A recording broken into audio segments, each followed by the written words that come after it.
Greetings. This is TK Trav, aka Travis Mages, here with LVX 777. I hope you're having a fantastic Saturday evening. Tonight we continue our book study on Dion Fortune's The Circuit of Force. Almost said Cosmic Doctrine. The Circuit of Force. This book is all about energy. It's all about the astral plane, the etheric plane, and not simply a general talk about those topics, but a practical guide, right? This is a book that is serving to give a practical understanding of what is energy, what is this transference, what is this relationship between the different planes of existence, the physical plane, the etheric plane, astral plane, so on and so forth. What I love about these types of books is that it gives you workable exercises and practical understandings so you can walk away from each chapter with something to do and hopefully with a deeper understanding on what you already do. No less, right? We're going to get into that and much more. 3 chapters here dealing with autosuggestion, dealing with magnetic interchange, and dealing with the great work. The great work. So let's get started on this wonderful metaphysical lesson. Before we begin, peace and greetings to everybody who is present. Always love to see you. Always happy to do this. Let me know if the audio is coming through clear. Let me know if the audio is good, if the music's too loud, and we can go ahead and get started.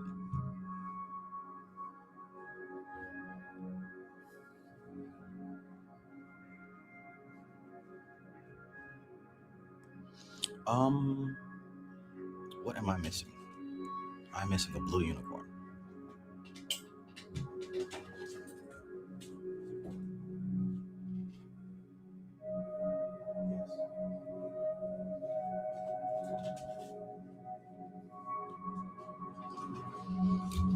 There we go. Got to start with the blue unicorn. So, speaking of which, if you were here for last week's reading, we ended with this exercise here. Now, this is actually a powerful exercise. So if you just heard me talk about it, or, I know you've got the book, so you've seen this diagram and you've read the chapter yourself. If you didn't do this exercise, you need to make it your number one goal for the next 24 hours to do this meditation here. This is an extremely important meditation. And after I did it, I realized that there's a reason they put this in this book. Now, I've read this text before, and I can go ahead and tell you the spoiler alert. This whole book is about teaching you how to develop a thorough connection with your etheric body. A thorough connection with your etheric body so that you can have a connection with your astral body. They're all linked, and you expand in layers. You don't all of a sudden become enlightened and awakened, right? The work is actually preparing the grounds for enlightenment to take place, preparing the grounds for gnosis to enter your system, right? So in order to prepare the grounds, you've got to do stuff like sit still, focus, concentrate, meditate, visualize, because imagination is the gateway. Imagination is the medium, the apparatus, the matrix through which energy is directed. How do you direct energy? You do it through the imagination. So make sure you do this exercise. If you didn't do this exercise, you are you're shorting yourself. You're robbing yourself of an experience.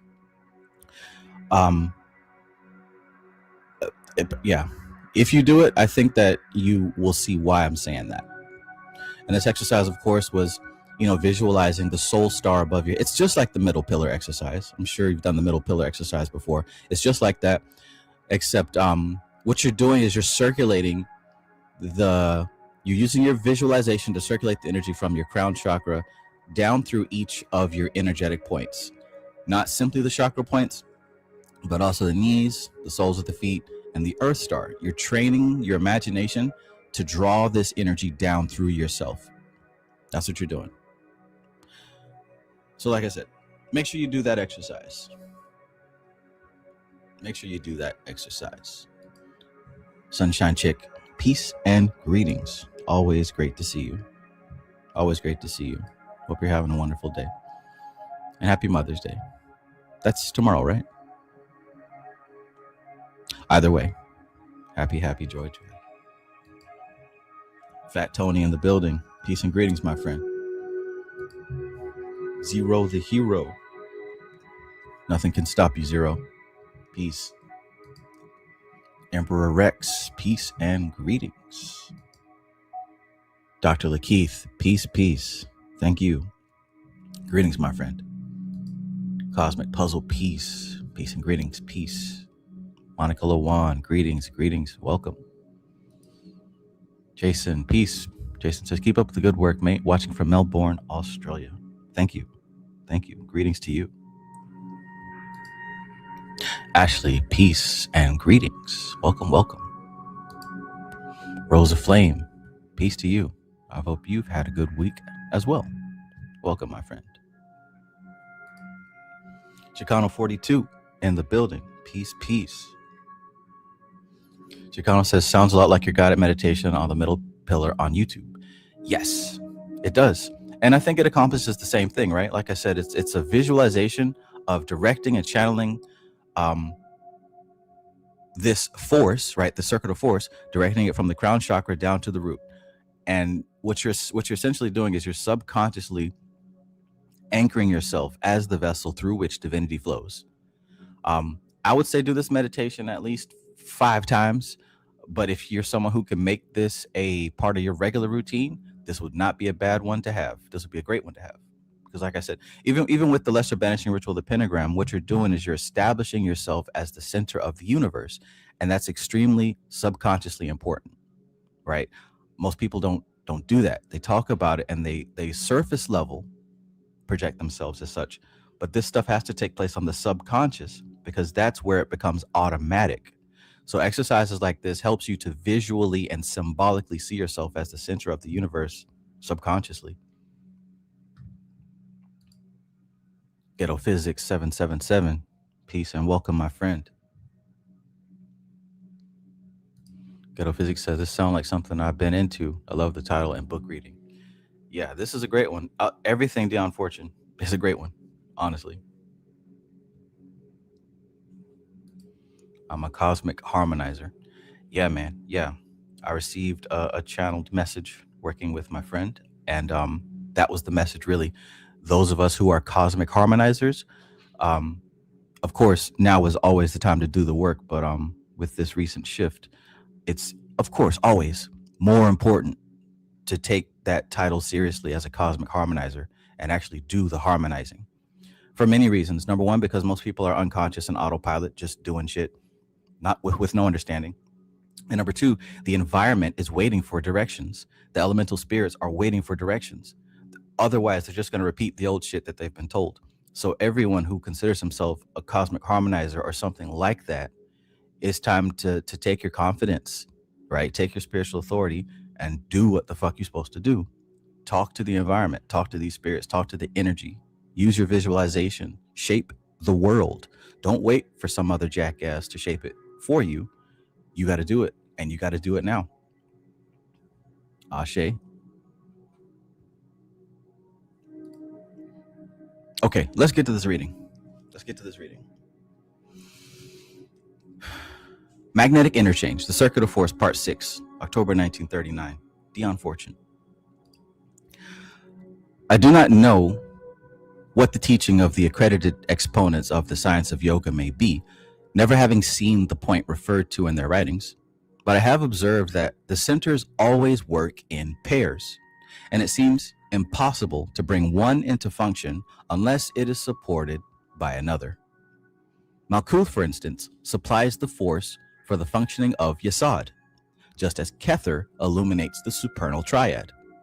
Equally, Yesod supplies the motive power for Tifereth. So I know you're very familiar with the Tree of Life, right? And what you're saying is an extremely important occult principle. When you see a system like this, you got to understand it's not about one piece. Every piece of it feeds another piece. That's why it's called a system, right? The energy, the earth forces, the elemental forces of Malkuth, they feed Yesod. They feed Yesod. They feed that first connection to the spiritual aspect of life, your imagination. So the earth energies feed your imagination. It's not simply the imagination, but that's what we're going to call it for shorthand. But also realize this imagination is your connection to the soul force, the solar force, your higher self.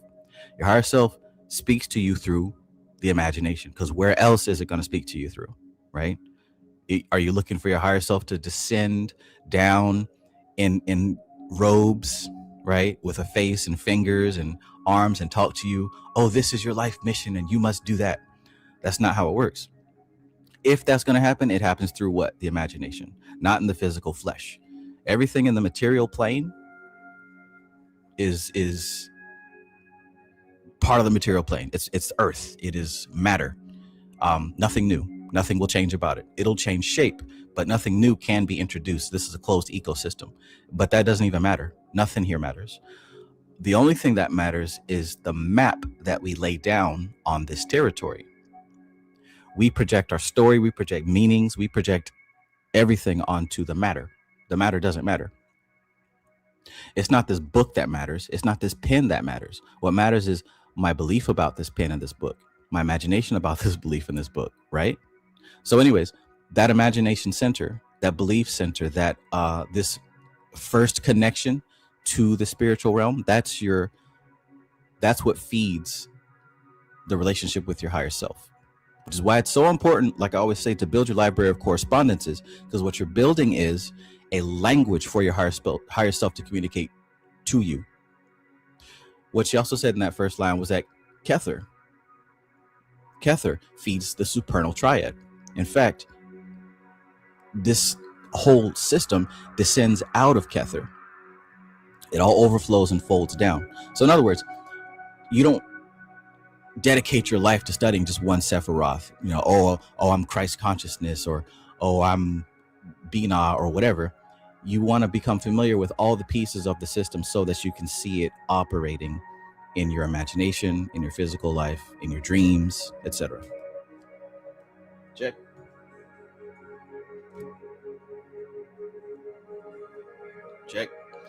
Okay, so Malkuth, for instance, supplies the force for the function of Yesod, just as Kether illuminates the supernal triad. Equally, Yesod supplies the motive power for Tifereth. Also keep in mind that Malkuth, Yesod, and Tifereth and Kether, that's the middle pillar, right? That is your Sushumna. That is the up and down channel through which Gnosis ascends and descends. That's where your Kundalini awakening happens. That's where the light is brought down, and that's where the earth forces are brought up, this middle pillar. Now, in these matters, I speak with no other light than my own personal experience, for they are practically a lost secret in Western occultism, and the Eastern tradition does not commit its secrets to writing in a form comprehensible to the uninitiated. One can pick up hints here and there and check experience against traditional practice, but that is as far as one is able to go. But I am weary of the practice pursued by so many writers on these subjects of making a living by taking in each other's literary washing. So let us at least go as far as we can, confident that the methods of the mysteries must have originally been worked out in the light of practical experience. That's the key, right? Practical experience. Therefore, practical experience will always have the power to recover lost secrets. I'm going to highlight that line because I find that to be pretty insightful, right? Instead of feeling bad that, oh, the libraries were burned, the temples were destroyed, all this knowledge and information was lost, maybe on the physical. But the wisdom is never lost because it never originated down here. So it can't be lost. It's always present if you have the eyes and the ears to hear it, to see it, etc. Chicano 42 says, history fact. When she did this lecture, October 1939, Hitler was having victory parades, acting a fool in Germany this year. By law, all disabled Germans were meeting Anubis. Damn. That was happening at the time of this writing.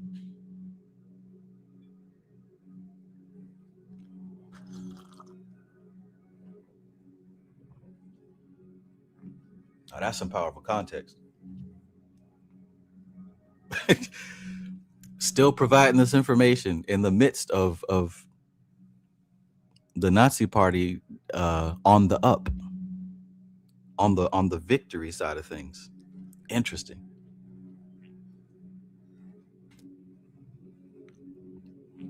In the previous book reading session, someone in the comments mentioned that Madame Blavatsky had 2 books that were unreleased because she felt that the public wasn't ready for them. I did a lot of thinking on that. And I think that that may have been an invitation or a challenge. Because like I said, this information did not originate down here. Do you believe that there are books on the astral? That there are books on the etheric plane? You may have seen books in your dreams.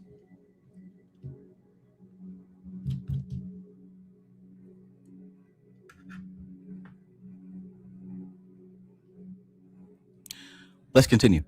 Yesod, as we have already noted, is the moon center, intimately connected with the functioning of the sex forces. Although the knowledge of sex psychology has made notable strides since the First World War, it is still in its infancy, and there are obvious and dangerous gaps in both its theory and practice.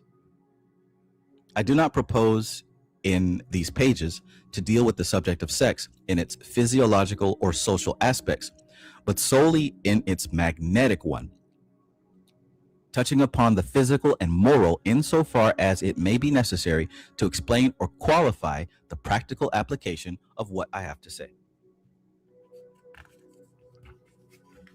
Okay, so if she's talking about we're not talking about the physiological, the psychological aspects of sex. She's solely addressing the magnetic aspects to back up and to clarify what's being taught here.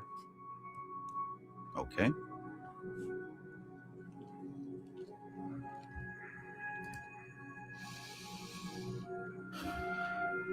All right. Mothra, peace and greetings. It is well known to all who have observed life with their eyes open that a great deal more is necessary to a marriage than is specified in the church service. The physical and social aspects of that relation, as the prayer book frankly and sensibly states, are essentials. But as life affords only too many opportunities for observing, there are by no means all suffering for a harmonious, there are by no means all sufficing for a harmonious marriage. There is another factor, quite unrealized, though keenly experienced, and that is the magnetic factor. Have you ever considered the magnetic factor when it comes to relationships? Think about the magnetic factor with the people that you are in connection with, your coworkers, your family, your friends. Think about the magnetic relationship. And when I say that, I mean like there's always a push and pull, right? Somebody's always pulling and somebody's always pushing, and it's default. If you wanted to change it, doesn't it take a lot of effort and consistency? Because when you're not paying attention to it, someone's always leading and someone's always falling. There's always an exchange. Somebody's taking a lot and somebody's giving a lot. That's just how it is, right? Whether, like I said, we're talking about relationships, we're talking about family, friends, coworkers. Every human connection is an exchange of energy. But the question I'm asking is, can you see that? Can you see that in your life?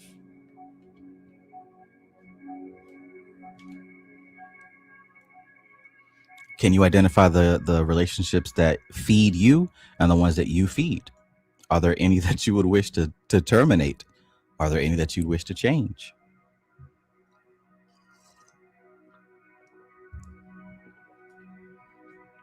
I'm sure most of you have a relationship that drains you and you keep it going. You keep that channel open. Probably because it's somebody that, maybe a sibling or a parent or somebody that you might feel indebted to, which may or may not be true at all. Just something to consider.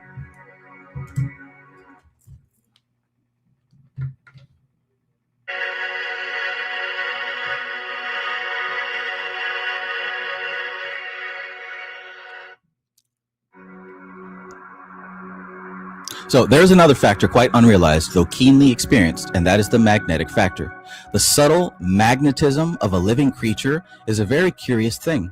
And in human beings, it is quite as much mental as physical. Esoteric science teaches that it forms a magnetic field or aura around each individual of varying degrees of potency. There's your aura, right? There's your aura.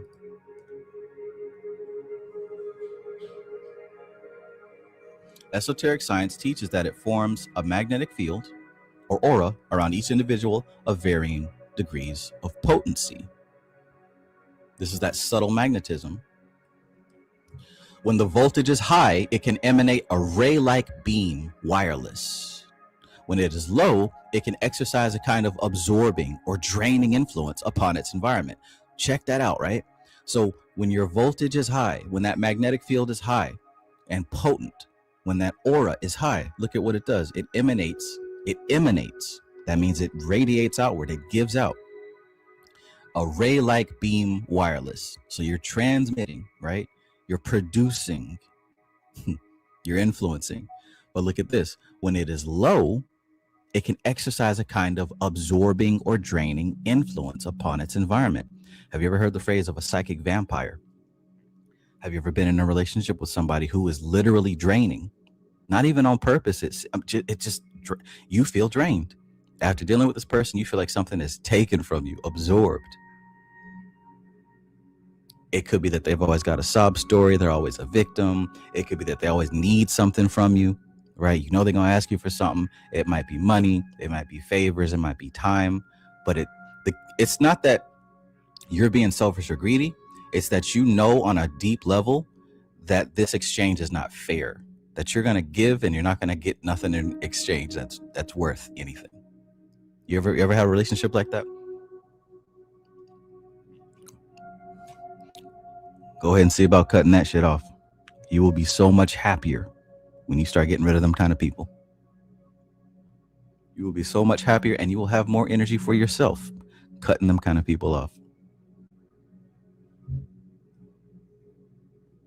Do whatever you got to do to not feel guilty, but I'm telling you, cut them folks off. It's far, far more worth it than you realize. Your peace of mind and your well-being will be greatly enhanced.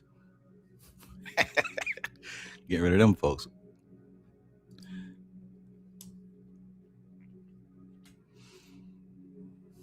Matter of fact, I'm gonna highlight that too. And for yourself, right? This is why it's important to keep not only your emotions and your mindset positive and constructive, but also to keep your prana high.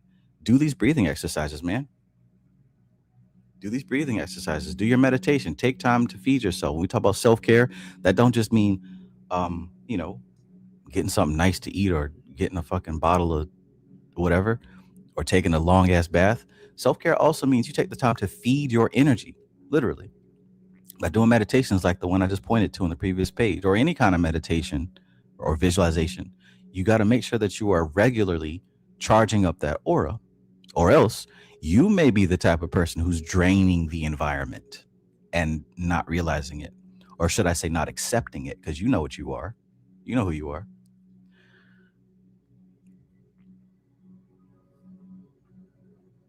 Charge it up, especially if you're somebody who has dreams, especially if you're somebody who has goals, right? You want to do something big in life. You want to become something. Well, guess what? It takes a quality of prana to become the thing you want to be. I'm not going to go too deep into it, but think about it. Who you are today is sustained by the level of energy you have, by the level of prana you have. It's sustained. The food you eat, the stuff you do on a regular basis, all of that feeds who and what you are today. So if you want to be something more, you've got to have a different quality of prana, not more prana, a higher quality of prana. So you got to start doing higher quality things, right? Just think about it. People who live a lifestyle that you want to live, they're not doing what you do. They're doing something different. And it's not just about the physical thing. It's a mental game too. It's an emotional game too. Think about the place you want to be in life. Do you think that they have energy vampires around them, draining them constantly of time and money and all this other shit? Probably not.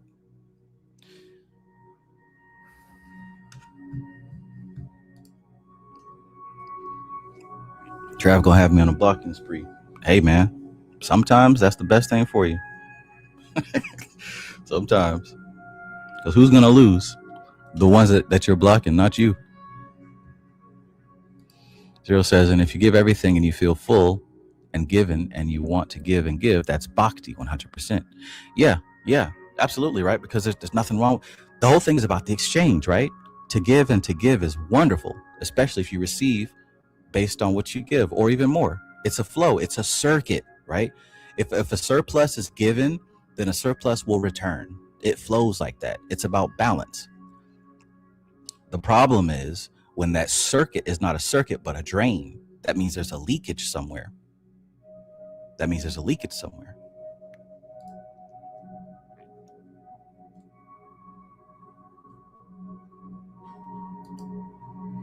Louis, peace and greetings. Peace, welcome.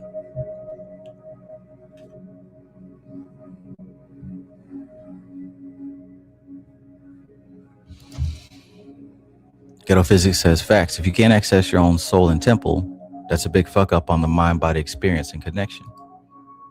You're supposed to go within, not out of like fright or overbearing, though it should be more like you said, charging and feeding one's own internal system. Facts. That's actually how one stops manifesting bullshit and magic becomes more potent and clear.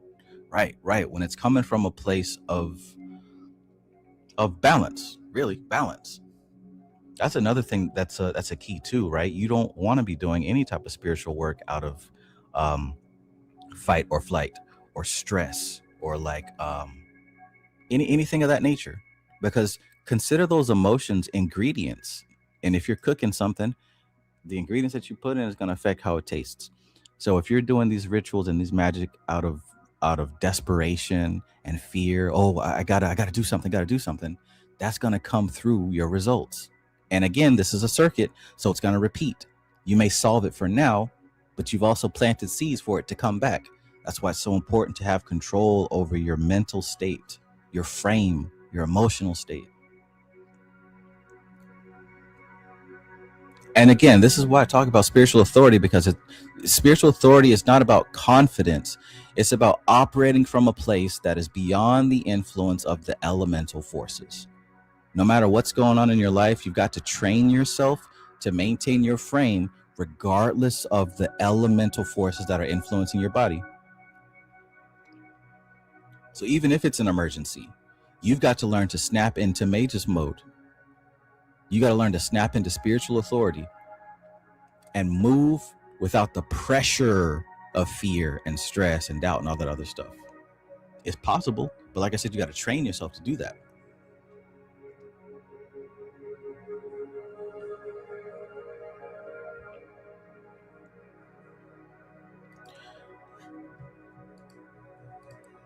Puzzle Piece says she talks about not being able to get energy from anyone around you, so you may have to depend on grounding in nature for energy.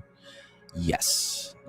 And we'll keep it real. If you're somebody who is deep into the work and you start to consistently gather higher quality prana, you can't really gain energy from people. Like it's it ain't gonna work, right? It's like being a deep alcoholic. A little can of Budweiser ain't gonna do nothing for you. You wasted your time, you wasted your money, right? You need something stronger, something heavier. So this whole fear of like feeding on people and all this other shit, it's not worth time and energy for someone who is an advanced spiritual practitioner, because the average person doesn't produce the amount of prana to do anything with. So yeah, the alternatives would be elemental forces from nature or cosmic forces. Hence that exercise that was shown with the Earth Star and the Soul Star. Chicano 42 says, being locked up, I saw a lot of herd magnetism. That TV in the county jail is a magnetism relationship with music videos on 7 a.m., Jerry on at 9 a.m. Yeah, man. I could imagine.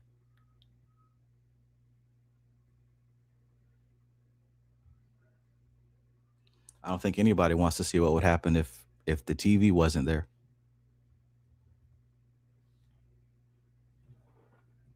Come on, come on, come on.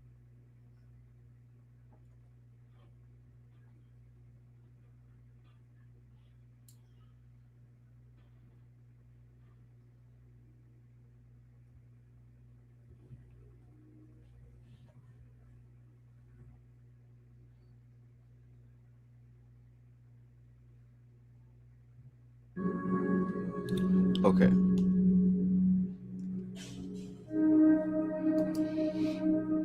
Zero says it's possible, but it ain't easy. As Trav said, training is what makes something less and less harder and more easy. Spiritual authority.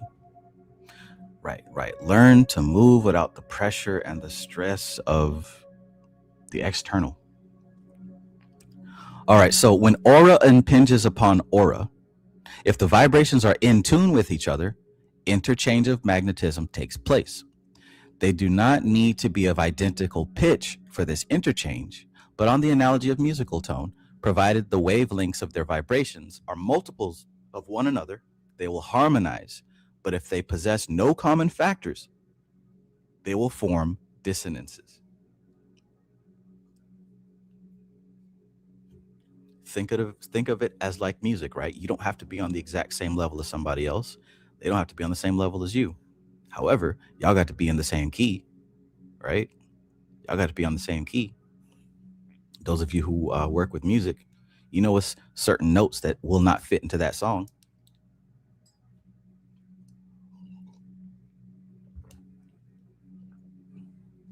And so it is with human magnetism. The analogy is closer than is realized.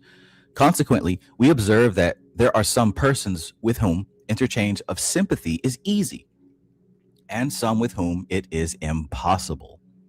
Think about somebody who it's impossible for you to have sympathy with. Fuck the police, coming straight from the underground. Think of a type of person who it's impossible for you specifically to have sympathy with. Think about somebody who it's real easy for you to have sympathy with. Hell, no matter what they did. Free my guy. Free my guy. I don't care what they say he did or what he actually did.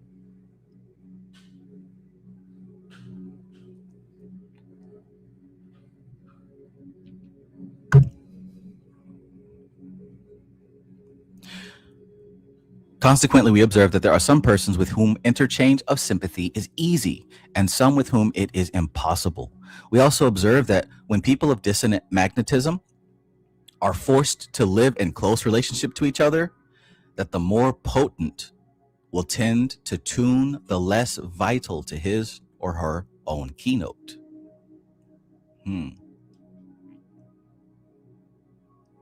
We also observe that when people of dissonant magnetism are forced to live in a close relationship with each other, the more potent one will tend to tune the less vital to his or her own keynote.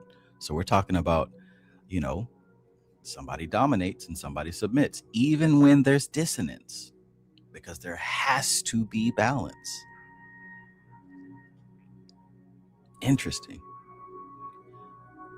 This may be well enough when the pair form a harmonious chord, but it is a fatal proceeding when they are in different keys. The only thing to do in such circumstances is to live and let live in mutual freedom and toleration.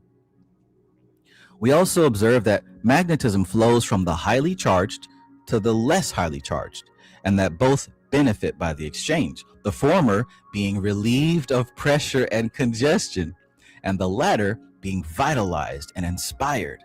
Now that's powerful too, right?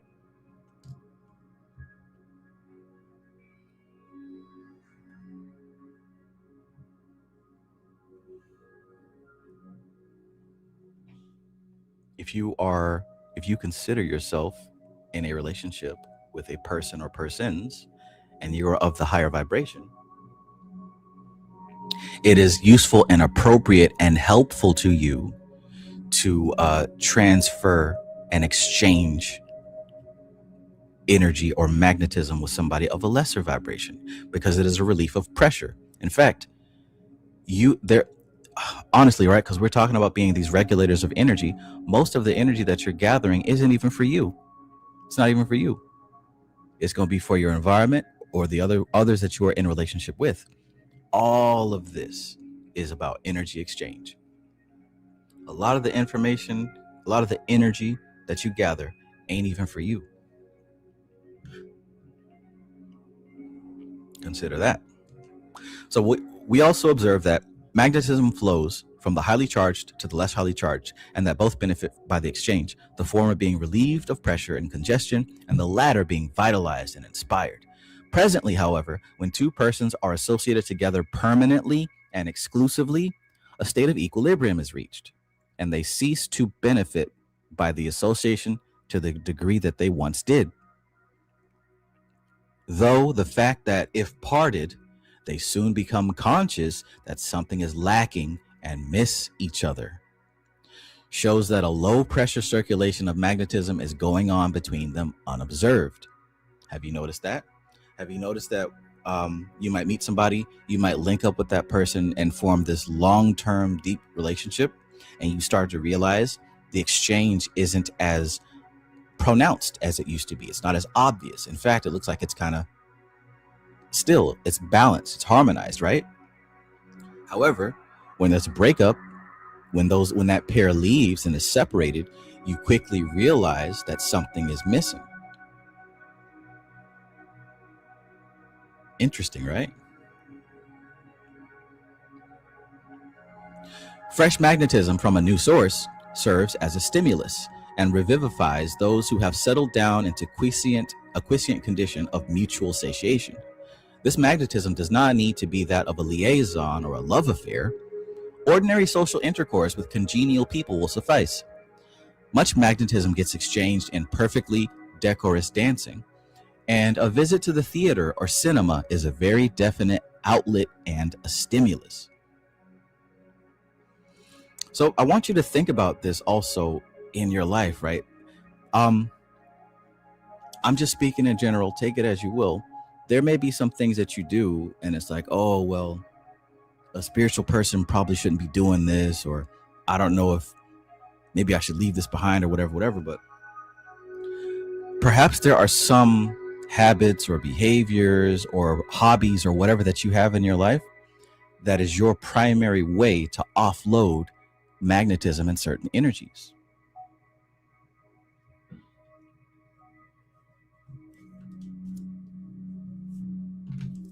Maybe something you thought was like a problem or a thorn in the flesh or something, negative, but perhaps it might be your number one harmonizing outlet. Now, I mean, you have to have the maturity to take that as it may be, right? Because there's also things that are not good for you and you know it, but perhaps there are other things that are not bad for you, but you demonize it.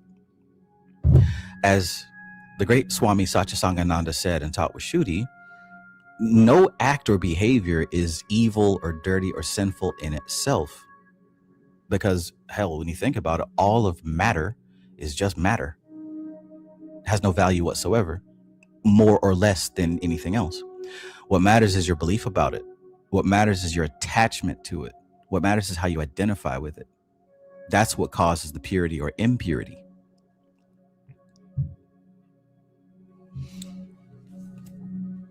Food for thought.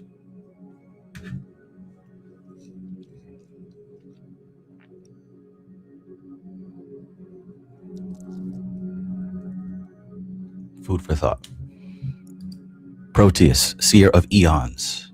Peace and welcome, my friend. Hope you're having a good day.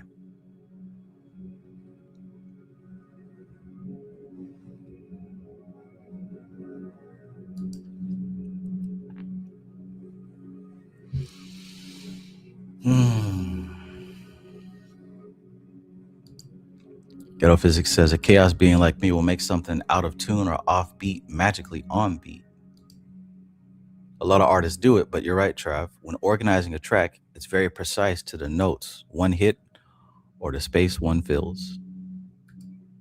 That's something I've totally been into, the drops or silence of a sound in a track, because there's so much detail in it. Yeah, right? The dynamics. That's one thing that I was really interested in too when I used to produce music and work with music. It isn't so much like about the more and more sounds you put in. It's not about more and more and more. Sometimes it's about less. Um, I think maybe the first time that I really noticed the impact of that is when Kanye dropped 808s and Heartbreaks. And what was that song? It was one song where it's like you're waiting for the snare to come in the whole time and it never comes in.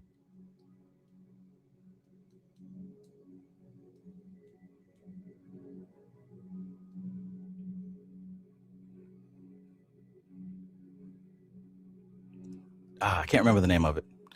Doom, doom, doom, doom, doom, doom, doom, doom. Anyways, I think there was like 2 or 3 tracks on there that keeps this suspense of you expecting something, but really that cognitive dissonance is keeping you paying attention, and then you're forced to kind of deal with a different flow of energy. Love Lockdown. That's it. Thank you. But yeah, the dynamics of sound, even that's what it is. Music is energy. Music is flow. I think that music is a perfect metaphor to talk about energy exchange. And I think that programming and coding is a perfect analogy to describe consciousness and matter.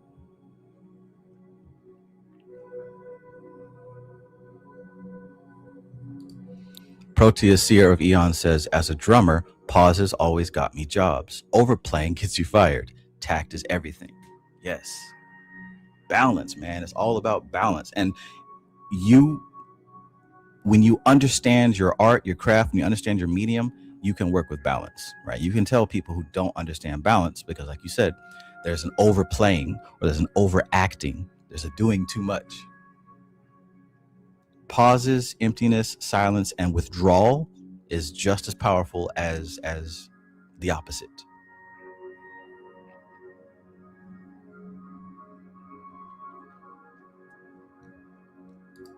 Alchemy of life, peace. This is how we clean the slate, is by looking at the definition we give actions and look to forgive ourselves. Absolutely. And you know what I'm saying? Like even, yes, you're absolutely right. And even beyond forgiving yourself, there should be no reason to demonize yourself. There should be no reason to judge yourself or have any guilt yourself. There should be no reason for that whatsoever. You have done nothing wrong. Now, of course, like I said, you know you and your history better than I do. I can't speak for you, but I can speak for me. I haven't done anything wrong in the past. You know what I'm saying? I've done things to the best of my understanding of life. And today I'm a different person. And I forgive and I accept all of my behaviors of the past. And today, there's nothing that I do. I can't do anything wrong. I cannot sin. I'm blameless.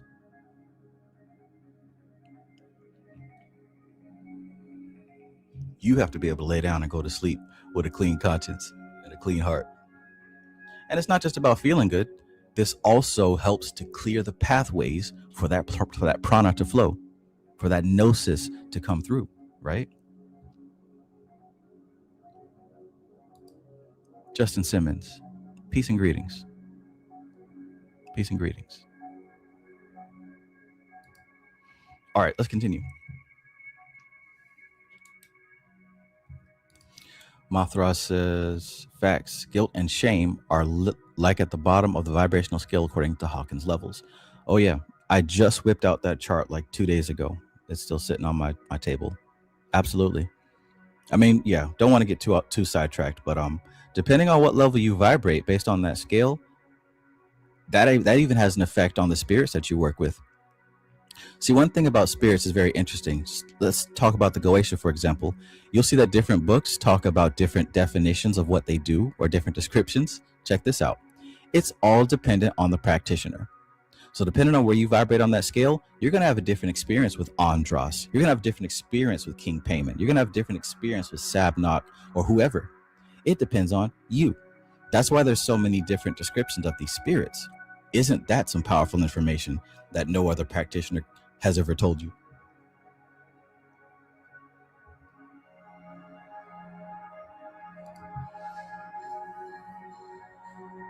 Back to it. The fact that the shadows on the film are as magnetically effective as the flesh and blood performer on the stage is a matter that gives us a good deal to think about and throws light on certain aspects of ritual. Okay. Gosh, we got to get through this, but that line right there may be even more powerful than you realize. Let's take a backtrack to really flesh out what she said. Hey man, we're really breaking this shit down today because this is important to me, at least. You can do what you want with it, but look at what she said previously. Fresh magnetism from a new source serves as a stimulus and revivifies those who have settled down into a quiescent condition of mutual satiation. This magnetism does not need to be that of a liaison or a love affair. Ordinary social intercourse with congenial people will suffice. So basically what she's saying is, because we were talking about being in a relationship with somebody for a long time, that deep exchange, you stop noticing it because it becomes integrated, it becomes harmonized. It's not as impactful, but it's still there, to the point that if you do break up and separate, you're going to notice that something's missing. Now what she was talking about here is fresh magnetism from a new source. It doesn't have to be an affair. You don't have to go cheat, but just having a regular relationship with somebody or a regular exchange, regular social intercourse. These things help to fulfill and energize the magnetic flow, the exchange. Now look at this right here. She says much magnetism gets exchanged in perfectly decorous dancing, right? What else? And a visit to the theater or cinema is a very definite outlet and a stimulus. So look, when you go look at the theater, if you go to theater, you're seeing people on the stage and they're performing and you're watching that. And your subconscious mind is attaching and reacting to all that, right? No different than you sitting down watching a movie. Same thing. Your subconscious mind is reacting to it. You're identifying with it. Your energy is being exchanged just by watching a performance. And ain't that the same thing with ritual? Those of you who actually do ritual, you're enacting a cosmic performance. And this is allowing your subconscious mind to exchange the built up energy, the built up magnetism. Come on, look at this. The fact that the shadows on the film are as magnetically effective as the flesh and blood performer on the stage is a matter that gives us a good deal to think about and throws light on certain aspects of ritual. So what's that say right there? It doesn't even have to be real living people in front of you. This can be a creation, an imagination. It could be a damn cartoon anime. It could be a video game. It could be some AI generated stuff. It doesn't matter. What matters is that there's an identification and a connection with the subconscious mind.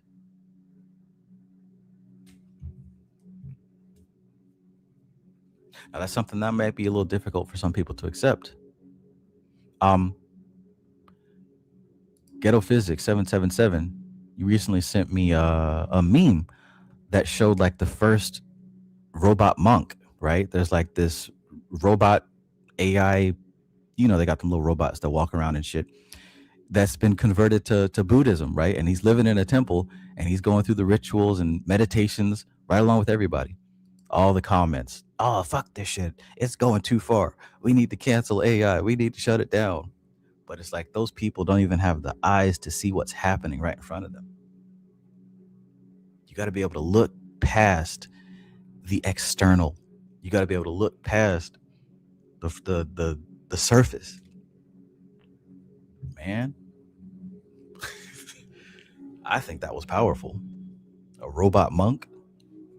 I mean, yeah. And look, here's the thing. It could even have been a publicity stunt. I don't fucking care. What matters is that I saw it and it sparked something in my imagination and an energy exchange happened.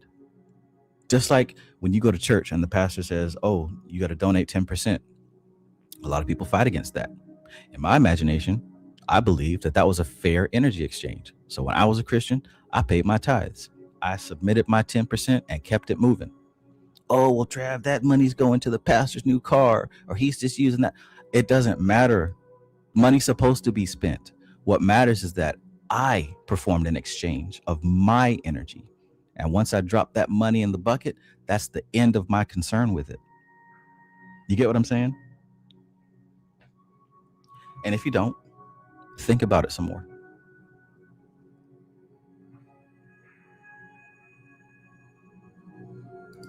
Cosmic Puzzle Piece says this shit is gold right now. I agree, man. This is some good shit. Alchemy of Life says, yo, Trav, you really help us look at this stuff differently. Shout out to you. Shout out to you for looking at it differently.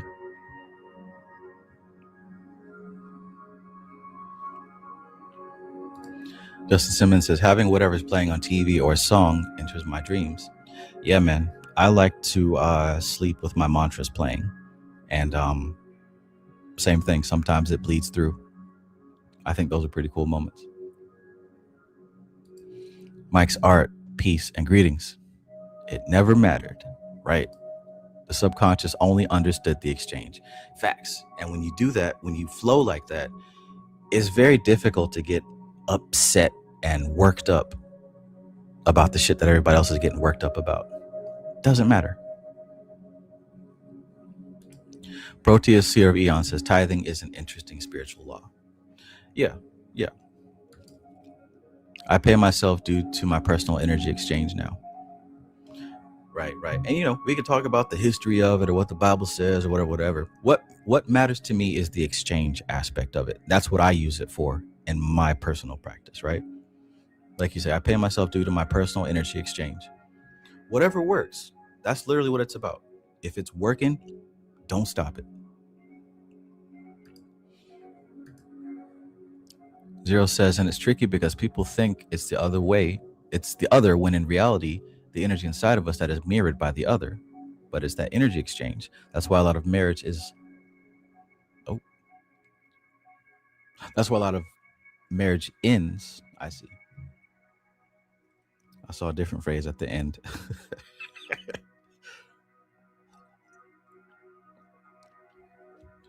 I wouldn't think that licking each other would end marriages. Okay. I get it.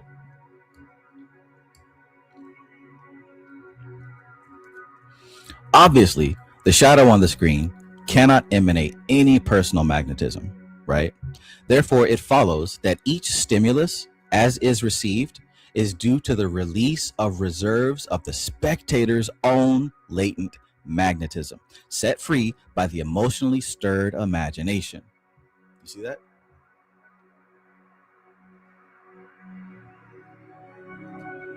Some would say that all magnetism is thus subjectively stored and emotionally released, and that the art of raising Kundalini consists in releasing it for subjective use in the absence of an emotional object to drain it off. By the way, if you can do this with intangible objects, you can do it without. In other words, you don't need a person to trigger love. You don't need a situation to trigger happiness.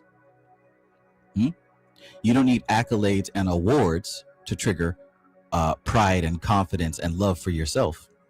You don't need your parents' apology to forgive them and to release them from your subconscious dis-ease. You don't need a book to feel enlightened.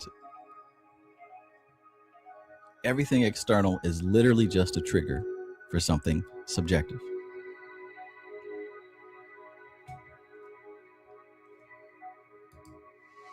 Just highlight the whole paragraph. Yeah, man, that's where it's going. That's where it's going. Others would say that all magnetism is derived from either the earth soul or the unmanifest. Now, just like that diagram from the last reading, right? That's what it is. The earth soul, which is down at the bottom, the unmanifest, which is up at the top. That is the circuit of force. And that is the only two things that exist: consciousness and matter, Purusha and Prakriti, Shiva and Shakti.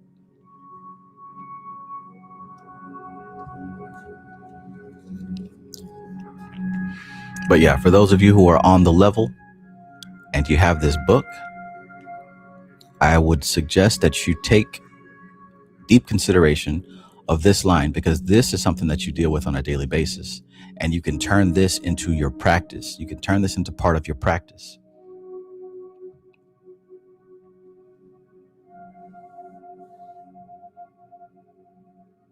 I'm sure that all of us use music as a way to offload some latent magnetism or to ignite latent magnetism. Another interesting thing is what she said at the end. Raising Kundalini is not about gathering anything. It's more about releasing. It's more about letting go. Some would say that all magnetism is thus subjectively stored and emotionally released. Emotionally released, subjectively stored. And that the art of raising Kundalini consists in releasing it for subjective use in the absence of an emotional object to drain it off. Others would say that all magnetism is derived from either the earth soul or the unmanifest. Yet others say that we derive additional magnetism to supplement our own supplies by sitting in a circle or the laying on of hands. I believe, in the light of such experiences as I have had, that all these statements are true and that they are in no way mutually exclusive. We draw magnetism, as I have already shown, from both the earth and the unmanifest. We unquestionably have reserves of latent magnetism in our organism under the control of our subconscious minds, which are released whenever that level of consciousness comes into action, spontaneously when the deeper emotions are stirred, and deliberately when the yoga or the occult techniques are made use of. The yoga technique taps these reserves, or in the language of its exponents, rouses the sleeping serpent by direct methods of conscious approach. The occult method uses ceremonial to energize the imagination so as to arouse the emotions, thus causing the subconscious energies and controls to come into action. That right there is what your ritual is about. It's not about the crystal or the candle or the incense or even the sigil. It's about performing. It's about a performance that triggers you to release the energy. Because guess what? It's all coming from you. Even if you're working with a spirit, with a demon, with an angel, with a god, goddess, Loa, whatever, they are all symbols that trigger you to release a certain type of force and direct it in a certain direction. So the ritual is literally the it's like you watching a it's like you watching a show that guides you to release your energy in a certain way. You remember how people, every time the Super Bowl comes around, oh, they're doing a ritual on us. They're doing a ritual. Did y'all see the ritual? Well, that's the thing. You're participating in it. You're watching it. You saw it, and it triggered an emotion in you, and that emotion was released in the direction of the intended ritual result. They're doing a ritual on the halftime show. Okay. And you were a part of it. Wonderful, man. Wonderful. Just how many rituals do we take part in on a daily basis? Movies, video games, social media, right?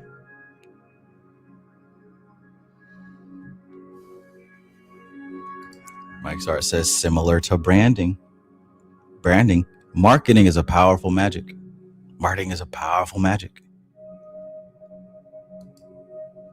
If you want to be a Palpatine level sorcerer, you better become an expert in marketing, I'll tell you that. Very good.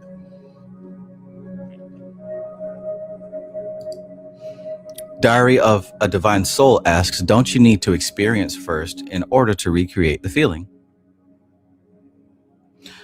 Well, I mean, there's only so many feelings that a human being can have. There's only like 7 feelings, right? Emotions.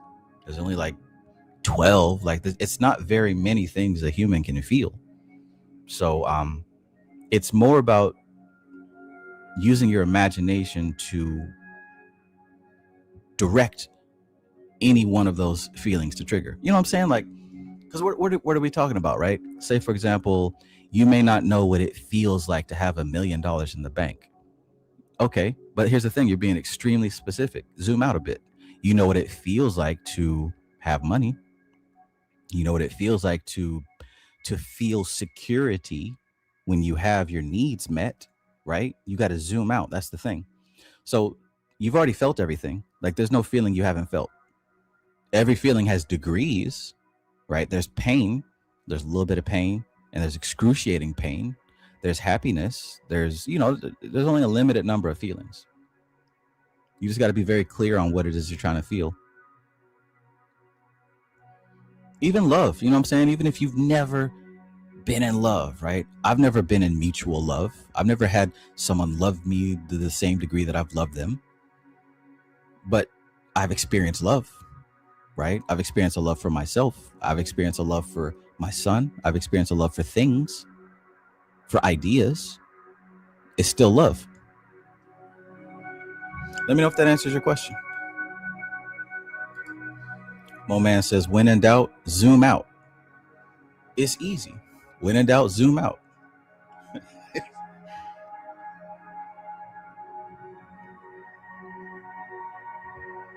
8 Lunation says, isn't marketing a form of manipulation?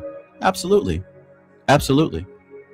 Does that make you feel a certain kind of way? Does that make you feel uncomfortable? Does that upset you?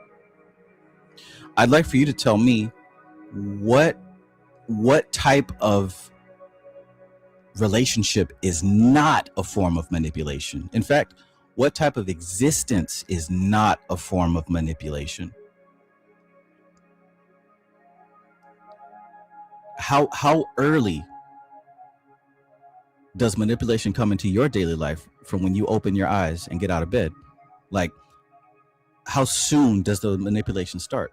First of all, you got to manipulate yourself to get out that comfortable bed, right? You may threaten, hey, I'm not going to make it to work on time, which means I'm not going to be able to pay my bills, right? You got to manipulate yourself. Everything, all of human existence is manipulation. Once again, when in doubt, zoom out. Take that word manipulation and zoom out on what that meaning means. Manipulation is a wonderful thing. Without it, you would not be able to live, right?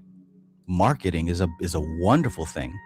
Without it, we wouldn't have the human comforts that we have. You wouldn't have your phone charger and your good food and your vehicle, and you wouldn't have any of the stuff that you have if it wasn't for marketing. You had to it had to be marketed to you for you to even know that it exists. When in doubt, zoom out.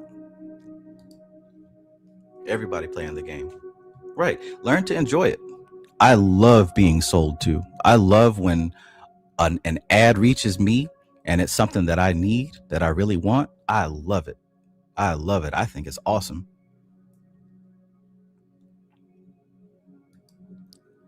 Boom. As soon as you come out of the womb, the moment a baby cries and gets its way, right?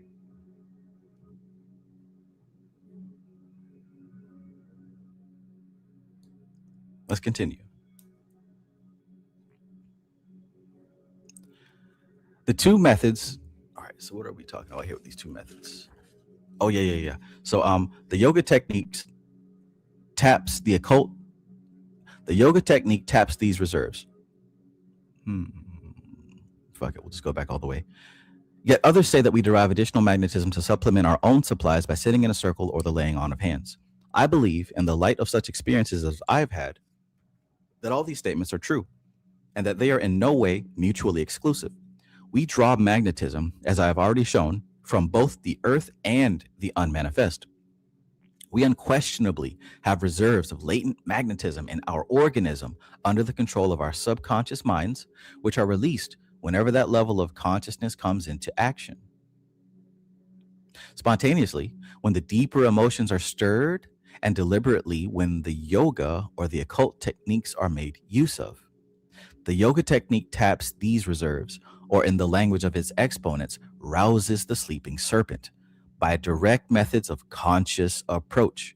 The occult method uses ceremonial to energize the imagination so as to arouse the emotions, thus causing the subconscious energies and controls to come into action.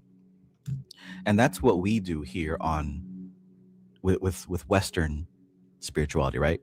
Look at what she said. She said the yoga techniques, what does it do? It taps into these reserves. It taps into these latent magnetisms that we have, these reserves that we have. It rouses the sleeping serpent. And how does it do that? By direct methods of conscious approach. That's your mantra. That's your meditation. That's your yoga techniques. Now look at what's happening in Western magic.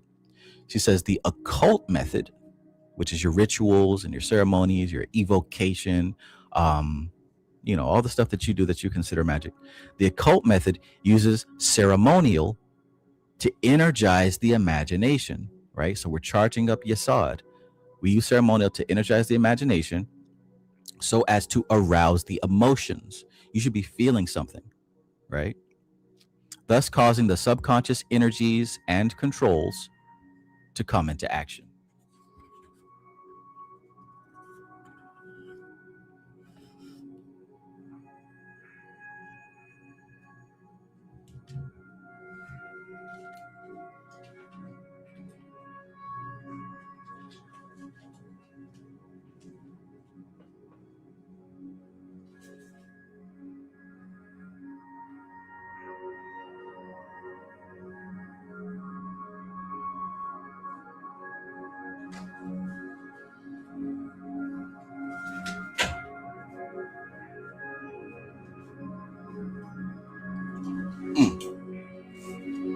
So yeah, I guess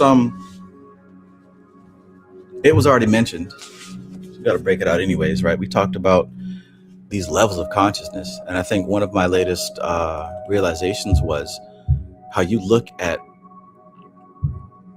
like say something like the Goetia, and you'll see that their different books have different definitions of what the entities are capable of doing for you. It's not that it's contradictory, and it's not that people are making shit up. Well, I hope not, but what I've seen is that depending on what level you vibrate on and you resonate with, you're going to get a certain aspect of the deity you work with. Now, see, studying yoga has taught me that. I'm currently working into really clarifying that, because it's a necessary understanding that I haven't seen anywhere else. But I'll just give you a piece of it, right? What I've noticed from doing mantras and studying yoga is that every deity, every entity has a Sahasranaman. Ramam. I don't know how to say it. But anyways, every deity has like 1,000 names or something like that. Every entity has a list of names, each and every one of them. This one in particular is the Vishnu Sahasranaman. And basically, each name has it represents a different facet of the entity, right? What really opened my eyes to that was the Sri Saundarya Lahiri. And this is the 103 names of the goddess. And really, this is like this long poem that worships every part of her, right? From her toes all the way up to the crown of her head. Each verse is a worship of a specific part of the goddess. And if you look into the science of it, they break it down to where there's a sigil for each part of, each verse, and each sigil, each verse produces a specific effect. You got to keep in mind, the goddess is not a woman in the sky somewhere. The goddess is none other than Prakriti, none other than existence, none other than the matrix. And what they've been able to do is to break down and specify like how focusing on a specific aspect or a specific degree of the matrix can produce a certain result. So I knew instinctively that this was related to the Goetia somehow. I just knew I couldn't prove it, but I'm starting to understand that. And the key was when I started looking into the Sri Vishnu Sahasranamam, and when I also took a look at power versus force, right? And me and my cousin were having a discussion about this, and we realized at the same time that it depends on what level you're vibrating at. That's going to give you access to what degree of entity. This is even in the Bible, by the way. This is even in the Bible. You'll see that God has different names. Jehovah Jireh, my provider. Jehovah Nisi, right? These different, and that's even what the what you call it? The 72 names of the angels. Oh my God, what's the name of that system? Shemha Mepharash. That's even what the Shemha Mepharash is. The 72 slices of God, the 72 names of God. But what I'm saying here is that when you look at a deity and work with a deity and you don't understand its different aspects, you're going to naturally resonate with one of the facets of that deity based on you. And that's a big reason why I say when you're doing your work, you want to get rid of flight or fight. You want to get rid of desperation. You want to get rid of all those negative emotions, because that's going to determine what level of the deity you're going to access. This is some super advanced stuff, especially if you haven't worked with any entities before. But keep in mind, a lot of it has to do with your mindset and how you carry yourself through this world. Let me know if that makes sense to anybody. Because I kind of just went off on a tangent of something that I'm currently working on myself, currently breaking down. But anyways, I brought up the book because we mentioned Power versus Force, and I believe that is the book that you were talking about, Diary of a Divine Soul, Power versus Force.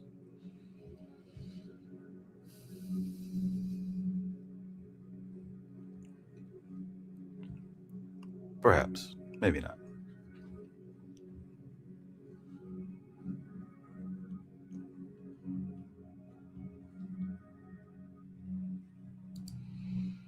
Diary of a Divine Soul says, how does one stop making emotions with vices and bad habits? Well, that's a big topic for a different discussion, but, you got to replace that behavior with something else. But that's on the behavioral aspect. This goes far deeper. This is in the identity aspect. You got to take a look at your identity, who you believe you are, and what you believe you're capable of. And I'm not talking about, oh, I'm a great person and I'm capable of all things. I'm not talking about that. I'm talking about get serious. The stuff that you do, these emotions and vices and bad habits that you have, who are they describing? What kind of person does those things? What is the identity? What's the story of that person? You got to get clear with that and identify what does exist. Then you've got to identify the stuff that you do want to do. What kind of life do you want to live? And then you have to say, what kind of story what do those behaviors describe as a person? Who is the identity that does the things that I want to do?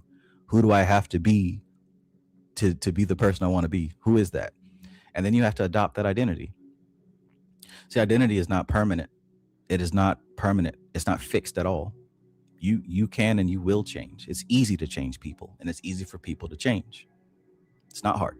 You think it's hard because you haven't been challenged, but ultimately this is an identity issue. First off, identify who you're telling yourself that you are based on those actions. Then you got to identify who you want to be based on the actions that you want to perform. Do that and you'll stop your bad habits and your emotions and your vices or whatever. In human education, peace and greetings. Out there on those long travels. Zero says, yes, Kali is the electric current of reality that gives energy to experience. That's amazing because you break down why I learn more and more about the same energies, but are completely different. Yes, because we also have to understand in the physical plane, in this manifest dimension, everything here is limited in its expression. So whatever we see is certainly not the end all be all. Most of us don't even know, we don't know anything about these deities that we claim to be familiar with. There's so many sides to Ganesh. There are terrifying sides to Ganesh. You got to think about this, man. They didn't choose to give him an elephant head because there were a bunch of elephants walking around. That was the closest symbol that they could find to what they actually saw. And then over the years, it kind of adapted. It wasn't always an elephant head. There are many sides to Ganesh even that are terrifying. Ganesh is more like a Cthulhu type of monster. But what I'm saying is that all of these entities are not just what you see in the pretty picture. They're so vast. They're cosmic energies. There aren't even things on Earth that can fully express what these energies are. So all that to say is you will always find more the deeper you go.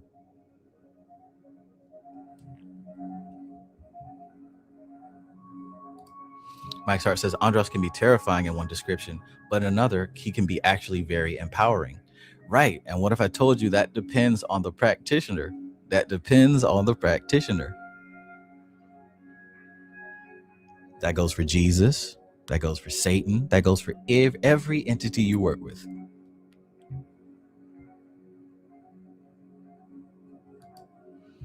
Now, Draj Ram says, big ups to all our Shem angels.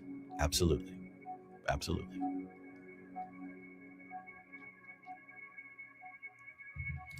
Cosmic Puzzle Piece says, the give and take relationship of Shiva and Kali, circuit of force, right? That's all that exists. That's all that exists. And that doesn't make sense right now to a lot of people, but if you do this study, I don't know what you'll find, but what I have found is that there are only two cosmic forces. That is consciousness and energy. Everything else is an illusion of the relationship between consciousness and energy.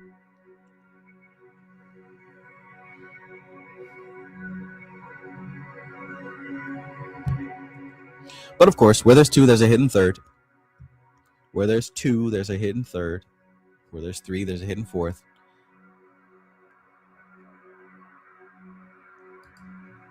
Hell yeah, right? And see, that gives a new spin to the word angles, right? Because these angels are actually angles of God, different slices, different degrees. It really makes sense when you think about it. It makes even more sense when you work with this stuff, when you get a practical experience. But to do that, you'll have to work with multiple entities or a group of entities multiple times.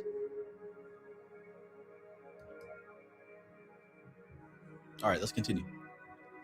So those two methods, right? We talked about yoga, which was like a direct access to those reservoirs of magnetism. And then we talked about ceremonial magic, which is influencing the subconscious mind to tap into the emotional triggers to release the magnetism. So we got the two approaches, the direct approach and the indirect approach, right? Now, she says, the two methods are usually employed separately, the exponents of one decrying the use of the other. But far the most potent results are obtained when they are combined.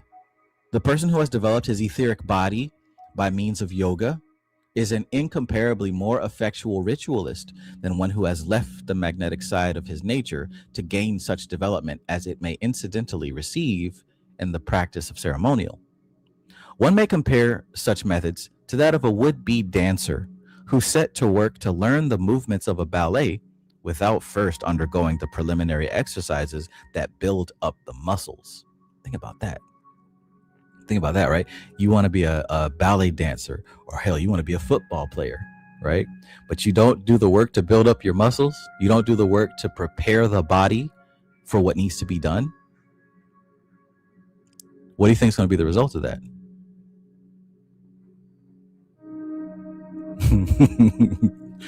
The person who has developed his etheric body by means of yoga, right? So do your meditations.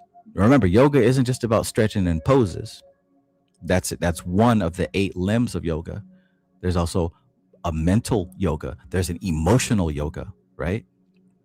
There's 8 different types of yoga, right? So the person who has developed his etheric body by means of yoga is an incomparably more effectual ritualist than one who has left the magnetic side of his nature to gain such development as it may incidentally receive in the practice of ceremonial.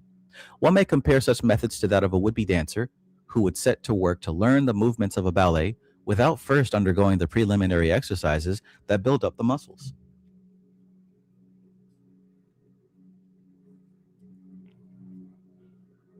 Can you imagine? It'd be an entertaining sight, but I don't think that it would end well.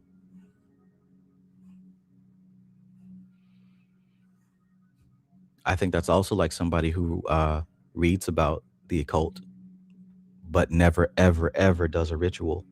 They know a lot of information, but they have never put any of it to use. Or they got a lot of theory, but no practice.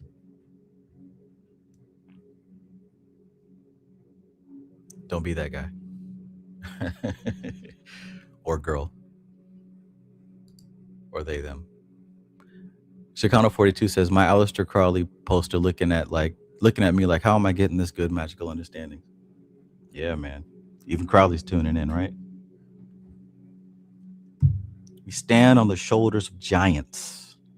We stand on the shoulders of giants. Diary of a Divine Soul. You're very welcome. I'm glad that you are able to make useful and appropriate the information. It's about the identity. It's not about the habits. ABC Deanna. Peace. Long time no see. Broken phone gang. Don't skip leg day, man. Daylight, the Realist. Peace. What book is this? This is Circuit of Force. The Circuit of Force by Dion Fortune and Gareth Knight. If you want to understand about how to practically work with the etheric and the astral, this is your book. This right here is your book.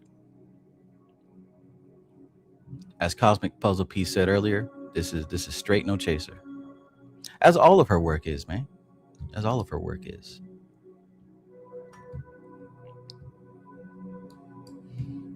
Brandy Sherpa, good evening. Happy to see you here.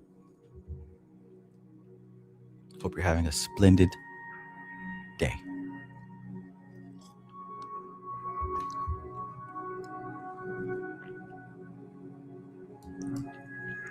All right. So, the exponents of yoga, on the other hand, seldom, in my experience, appreciate the value of ceremonial.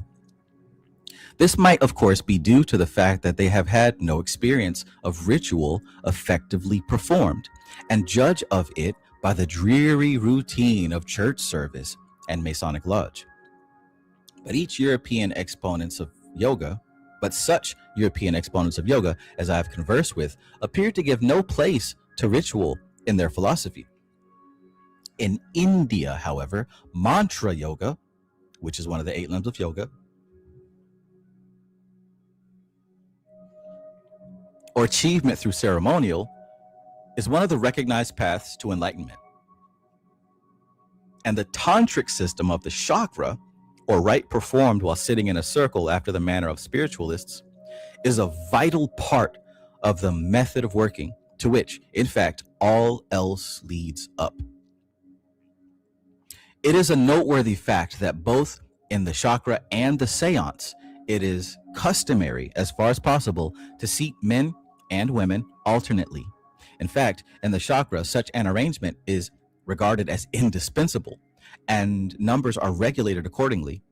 Those who have experience of ritual know that better results are obtained if persons of opposite sex work opposite each other, and if the proportion of the sexes in the lodge is kept balanced. I have never had an experience of a lodge in which men predominated, but I know only too well the disastrous effect in a lodge of the predominance of women. Goodness gracious.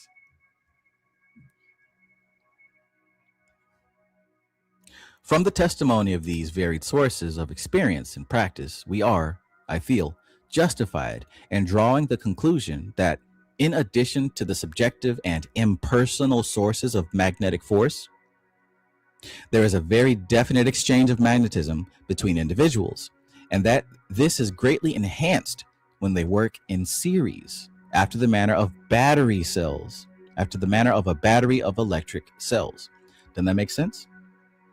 Because that's even how the tree of life is structured. An alternation of masculine and feminine energies. It only makes sense. Chicano 42 says her version of the Bad Girl Club. Man, slapping and punching and whatever they got on. I don't know. I don't watch that damn show. I seen like clips. Nothing but fighting and screaming.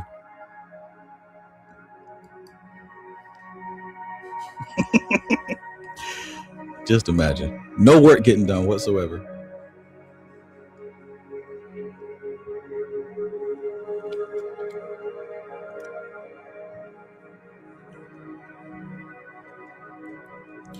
It should not be beyond the wit of man to devise exact experiments to demonstrate, if not the nature of this force, at least its mode of working. I mean, shit, you don't even need a magical lodge. Like, you may have seen something like that in the workplace. One can see the effect of the magnetic relationship in the lives of individuals and in the working of rituals. One can see only too plainly and frequently in our psychologically unhygienic civilization the effect of the deprivation of magnetic polarization in the stultifying and drying up of both mind and body of those whose circumstances or viewpoint cut them off from all emotional experience and sympathetic rapport with others. So one can see very plainly and very frequently in our psychological unhygienic civilization, we can see the effect of the deprivation of magnetic polarization, right? There's not enough balance. There's not enough energetic balance, right? We see the effect of the deprivation of magnetic polarization in the stultifying and drying up of both mind and body of those whose circumstances or viewpoint, so that their mind and body are drying up, those whose circumstances or viewpoint cut them off from all emotional experience and sympathetic rapport with others. The dangers of isolation. But I have also seen an even more interesting thing, that ritual rightly performed can set the static magnetism circulating. Yes, indeed. Vitalizing those to whom it is lacking and relieving those in whom it is congested. And this is no small contribution to the solution of one of the most tragic and baffling problems in our civilization. In order to understand how this comes about, and by understanding, learn to control and direct it at will, we can turn for illumination in two directions, to the seance and the cinema. To the seance and the cinema. Remember what we said earlier, right? About movies, and I would even throw music in there. It doesn't matter if it's real people right in front of you or if it's just pixels on a screen. What matters is that your subconscious mind uses those symbols and triggers either a release of pent-up magnetism or a charge, an influx of magnetism. It doesn't matter if it's real people or not. It doesn't matter if it's organic or digital. It doesn't matter if it's flesh or AI. What matters is you, how you take it.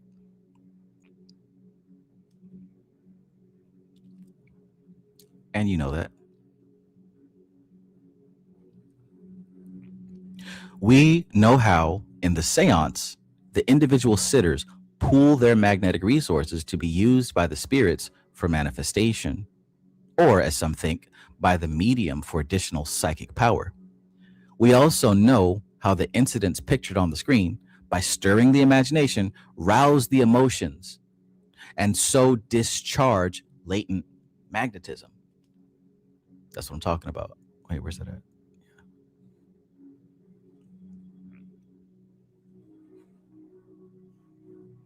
By the way, it would be a good thing to note here. Ritual is not only for building up and sparking magnetism when you feel depleted or when you need something to happen. It's also to offload an excess of magnetism. Both of those can be extremely valuable. Now, the key is to be able to identify when you have an excess of magnetism that needs to be offloaded. And, don't go too crazy with it, because by now, at the ripe age that you are, your body knows when it's time to offload excess magnetism. It knows by default. That's why you are drawn to do certain things that you do, whatever they may be. Many of your habits and hobbies are yours because that is your primary channel of offloading excess magnetism. The problem is, don't beat yourself up for it, but be able to identify it, because then you can work with the offloading in an intentional way, So we also know how the incidents pictured on the screen, by stirring the imagination, rouse the emotions, and so discharge latent magnetism. It cannot be the actor who emanates the magnetism, for he is not present. It is the emotion stirring image in our imagination. Equally, we shall find that if we are able to formulate images in our imagination with sufficient clarity to be emotion stirring, that they will cause the discharge of magnetism in our etheric bodies to take place. If, in addition to this, there is the pooled magnetism of a circle to be drawn upon, very important results are obtained. This is some prime beef right here. This is some grade A stuff. This is some Kobe beef right here. Marbled Kobe beef. All this, of course, is plain psychology and the ordinary psychic practice of the spiritualist movement. But if, in addition to these subjective factors, we admit the occult hypothesis of the astral light, which we're getting into next, and its denizens, we open up a vast new field of possibilities. This is the good stuff. All right. So if you don't take nothing else from this, understand that each and every one of us has an aura. We know that. And this is the accumulation of the magnetism that we build up. And when I say accumulation, I mean we're accumulating that from the elemental forces of our environment and from the cosmic stirring of our higher self. All this is culminating within your Yasod center, basically, the sacral chakra, the sexual chakra. It culminates there. And through our relationships with other people and sometimes things, that magnetism that's culminated is exchanged. It's either offloaded if we have an excess, or if we're low, we're pulling from the environment, from other people. So there's always an exchange of this magnetism, right? It's not something that you suddenly learn about today and start doing. It's something you've been doing since before you were even out of your, right? Even when you were in the womb, you were magnetically pulling prana from your mother. So this is just how life works in this plane. This is how life works in this plane. The thing is to be aware of it so that you can manage it. Now, that being said, this whole thing is triggered by the release of emotions is the user interface for this magnetism exchange, right? The release of emotions. So you might have a relationship with somebody and you feel really good when you're with them and after they leave. What happened? You just got charged up, right? You just absorbed information. There was an exchange. The magnetism was built up and you feel great. Now you go off and do something great, right? Or on the other hand, you might have a relationship with somebody who is extremely draining. And every single time you meet them and leave, you feel like you lost something. They're always asking for something or always whatever, right? So all of our relationships either drain us or they sustain us. What we're talking about is the aura, the magnetic force of the elemental stuff that you've picked up and the cosmic stuff that you've picked up. It all culminates in you and you give it away and you obtain it. Now, aside from human relationships, art allows us to have that exchange as well. That's why we love movies and shows. Every time you sit down and binge watch your favorite show, what you're really doing is performing a ritual to allow your emotions to be stimulated for either the release of that energy or for obtaining that energy. Same thing with music, right? Some of us listen to music to energize us, or if sometimes you get built up on a full moon, you might throw on some music and dance until you're fucking tired, right? It doesn't have to be with people. In fact, it doesn't matter what it is, because everything is simply a symbol to trigger an energetic response. All right, got it? Is that what you derived from this chapter? Did you get something different? Let me know in the comments. Let me know in the chat.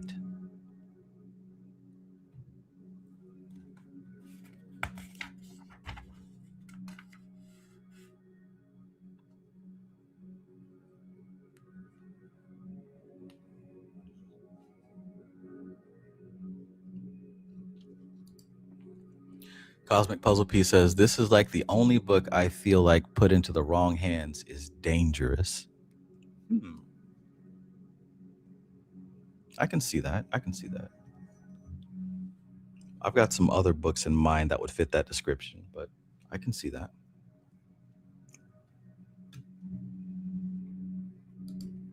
Drew is original. Peace and greetings.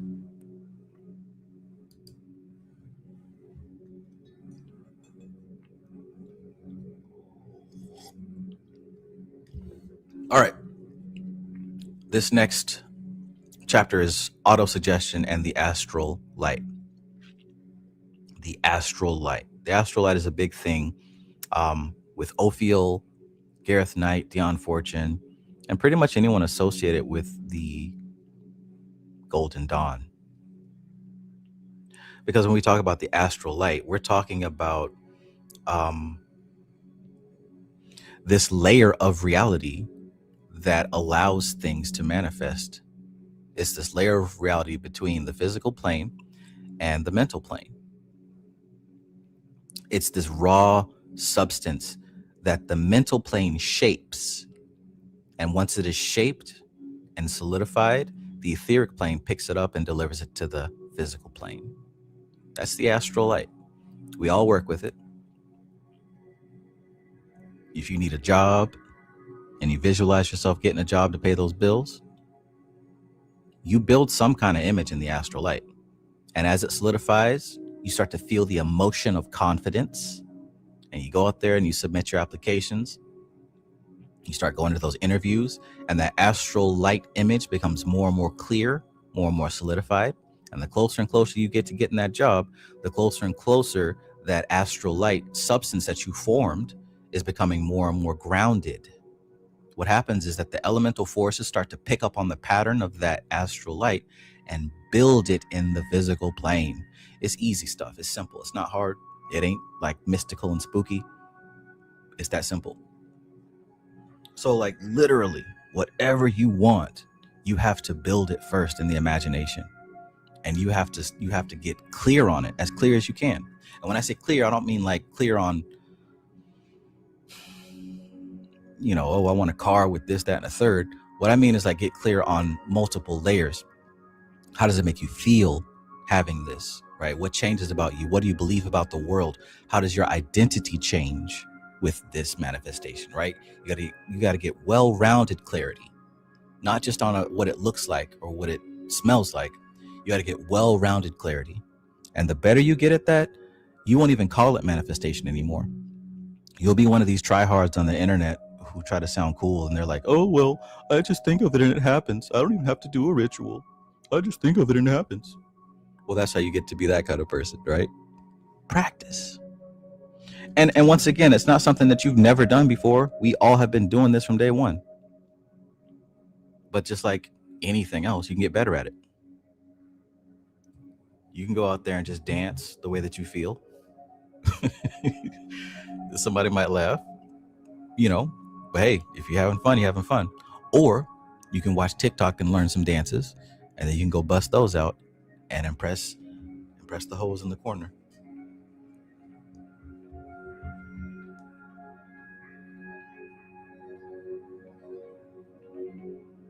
Let's continue, right? The Circuit of Force, Part 7, November 1939, Dion Fortune.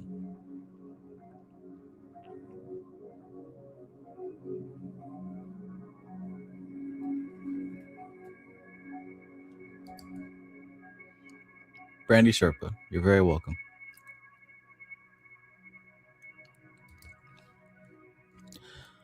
The whole of magical theory and practice turns on 2 points: autosuggestion and the astral light. These 2 points must therefore receive the careful consideration to which their key position entitles them, and not be employed as stick-on labels, terms of abuse that explain nothing but discredit everything.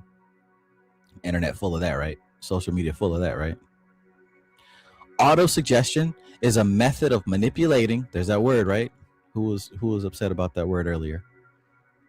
Autosuggestion is a method of manipulating one's own subconscious mind and persuading activities that go on beyond the control of the will to obey its behests, performing their subliminal work and delivering the results to consciousness in the form of a finished production whose fabrication one has had no conscious part. Remarkable results can be obtained in this way, character and habits being changed, and unsuspected energy released to a degree that has to be experienced to believe. I think that happened to me on, what was it, Monday. Whenever that little shift happened, that was some powerful shit, man. Let me read that part again.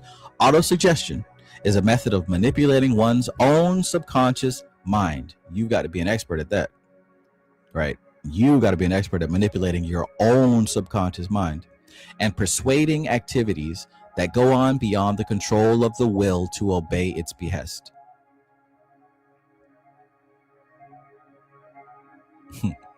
Performing their subliminal work and delivering the results to consciousness in the form of a finished production whose fabrication one has had no conscious part. In other words, you're literally manifesting something that's beyond your control. You're influencing reality beyond your immediate hands-on control. That's the point of autosuggestion. You know, the stuff that we strive to do, no matter what label we give it. Oh, I'm doing candle magic. Oh, I'm doing this path or that. Whatever you want to call it, ultimately, we're dealing with autosuggestion. Let's cut the bullshit. Let's cut the labels. Ultimately, we're dealing with what she's calling autosuggestion. And check it out. Remarkable results can be obtained this way. Character and habits being changed and unsuspected energy released to a degree that has to be experienced to be believed.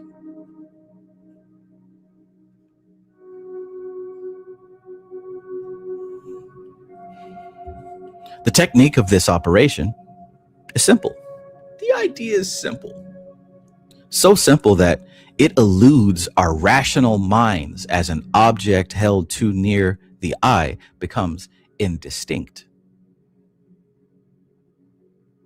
The subconscious mind has to be approached by means of the imagination, completely disregarding reason, will, and concentration. She said the technique of this operation is simple, so simple that it eludes our rational minds. Have you ever encountered or experienced something so simple that it eludes your rational mind? I have. For the life of me. There's some things that are so simple, it hurts me to try to figure it out.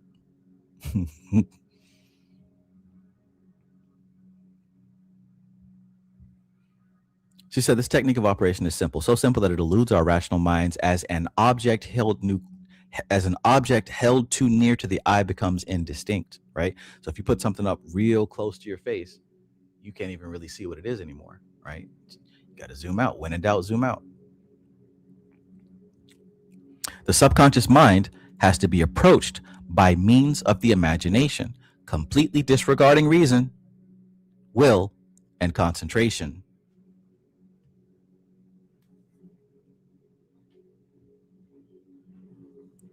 I have met with and coached plenty of people who struggle with this part, right? Because it's counterintuitive. But that's another heavy key that no matter where you go in this whole spiritual field, this is the law. The subconscious mind has to be approached by means of the imagination, completely disregarding reason. So when you're doing your subconscious stuff, you don't think about the fact of, oh, well, actually, I've never done accounting, so it's not possible. I can't do it. It isn't based on that. It's based on something that has nothing to do with your history, your past, your current capabilities, your emotions, the people you know. It's literally a conversation between you and God, the oath of the abyss. So if you were sitting there in front of God talking about how you want your life to be, are you really about to be up there like, well, I didn't actually go to school for it, so I can't do it. Let me modify my desires into something more believable and realistic. Are you really about to sit up in front of God and do that? I mean, I wouldn't think. Who knows? Maybe, right? This might be one of those things that is so simple that it blows my mind, but I wouldn't. Me sitting in front of God talking about what I want to manifest, there wouldn't be consideration for my limitations. There wouldn't be consideration for my limitations. So I'll read that one more time. The subconscious mind has to be approached by means of the imagination, completely disregarding reason, will, and concentration. Check.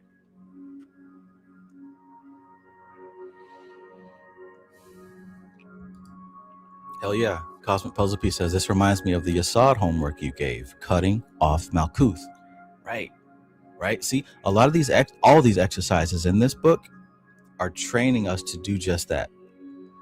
Put yourself as the center of the universe and to work with the energy as the center of the universe, not as a human being with limitations.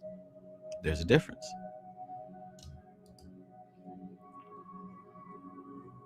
One has, in fact, to rely on cannoning off the cushion for a direct approach defeats itself. A direct approach defeats itself. There's a knack in this procedure which has to be laboriously acquired, and its satisfactory use depends on the right understanding of one's condition and needs. It will be observed that I say satisfactory and not effectual, for it is possible to use autosuggestion most effectually with very unsatisfactory results if one's philosophy of life is remote from the facts, a by no means uncommon state of affairs.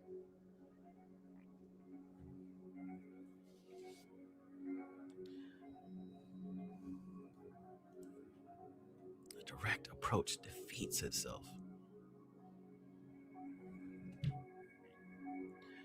The effectiveness of an appeal to one's subconscious mind by means of the imagination is greatly enhanced if one reinforces one's subjective operations by an objective appeal in the shape of symbolism and ritual. We all know how much more vivid is the film than the story. How much more vivid sound film to the old silent movies.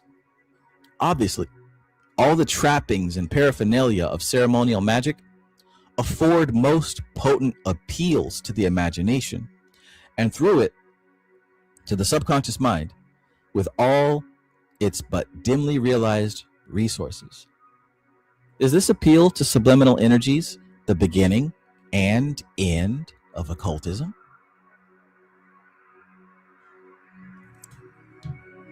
Highly highlightable. Highly highlightable. And it looks like I gotta change my battery soon.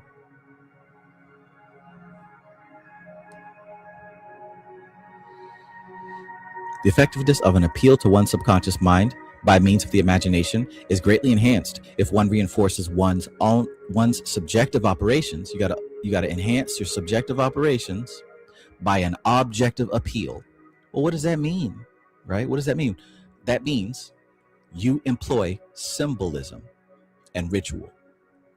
You employ correspondences, symbols, and ritual behavior. That is how you enhance and reinforce your subjective operations.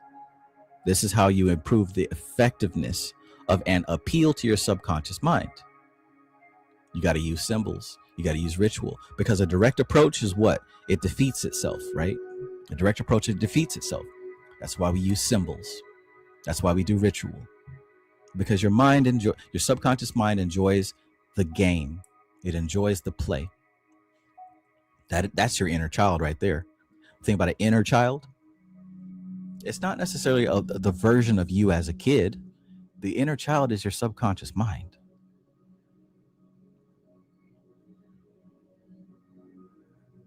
And in one of my class meetings, somebody said that the inner child is the closest to the higher self. I'd never heard that before, but it makes total sense.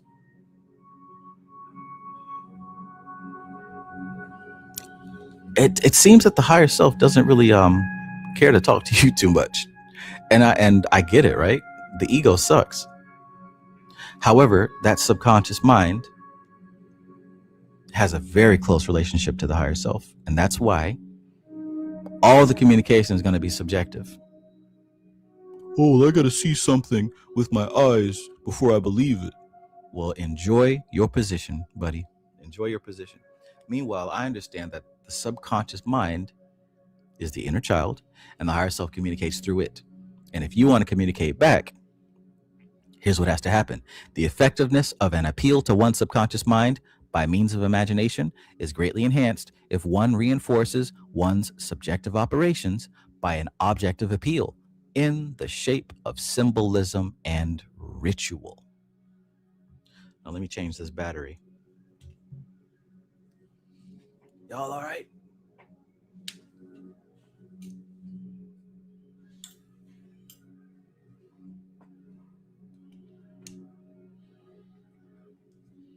Who's still with me? Who's still getting the message? Hello. Rack bar.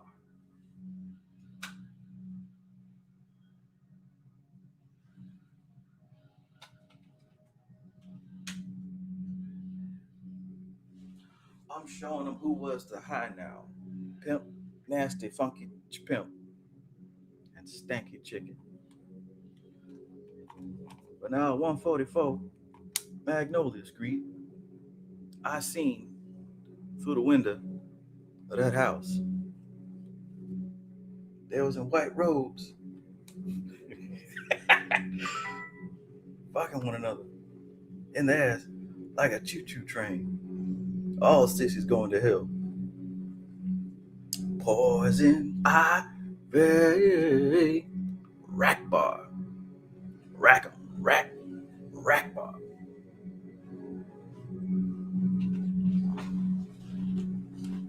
All right, looks like we're back. God bless Rackham Willie. We didn't deserve him. That's not me. I don't spit it. That's the Holy Spirit. Automatically, systematically. And stanky chicken. All right, battery swap. We in here. Yeah, so the higher self, right? The subconscious mind, the inner child. And the subconscious mind has to be approached indirectly. Because a direct approach defeats itself. And you don't have to take Dion Fortune's word for it. You can take experience to show you that. The life you live right now is a result of the subconscious impressions that you've received, and hopefully you've self-directed, right? You should start to see a difference between a life that is being transformed by intentional subconscious guidance versus a life that is unconsciously guided, right? An unconsciously guided life ends up with questions like, I don't understand why I keep doing this. Why does this always have to happen to me? Oh, I feel lost. I don't know my purpose. I don't know what's going on. Those kind of questions of uncertainty. However, if you are performing autosuggestion, if you're impacting your subconscious mind, if you're intentionally directing and feeding that subconscious mind, you start saying things like, I always knew that I would be here.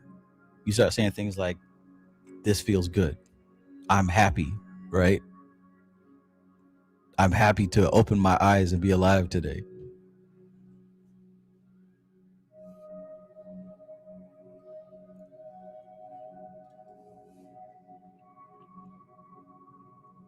Let's continue.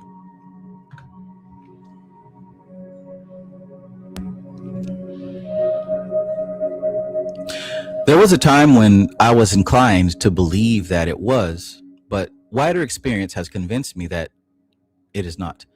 Though I am not prepared to subscribe to the school which believes that magic is purely magical. A very large psychological element unquestionably comes into it. For if the appeal to the imagination is ineffectual, all that follows is nullified.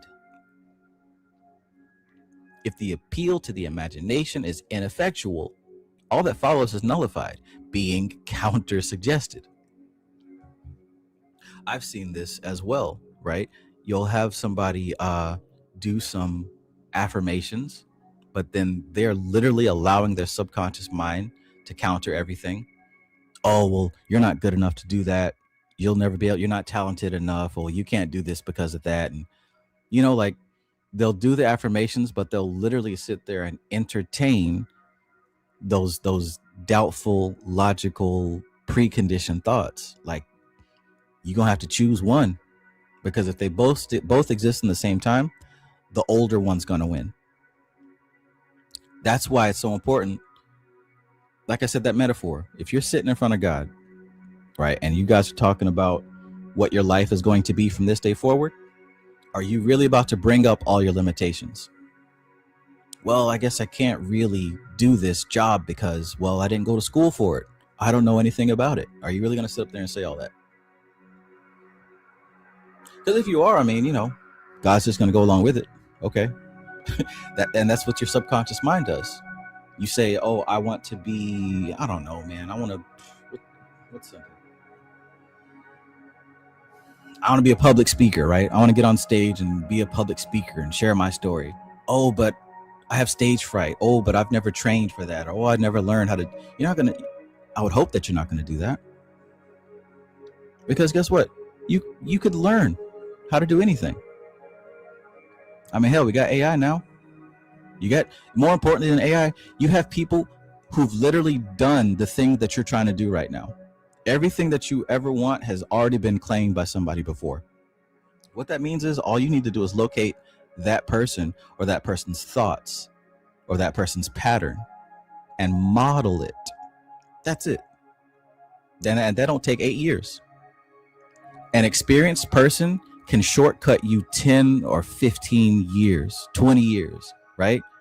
Than you trying to wing it on your own. An experienced guide can save you decades. So you know what I'm saying? You never know. What I'm talking about all this is because of the subconscious mind. It's not about how you get there. It's about setting the destination. You set the destination with your subconscious mind. The rest will be figured out. And it'll be figured out in a way that you didn't think of before. Otherwise, you would have done it. Does that make sense?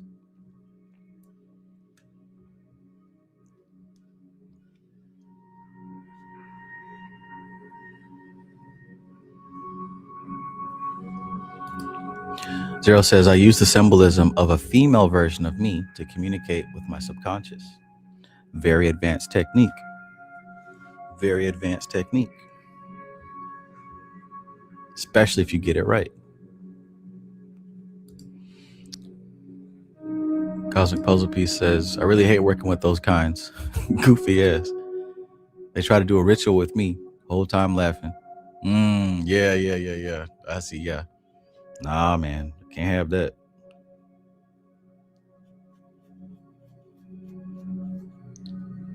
Nope.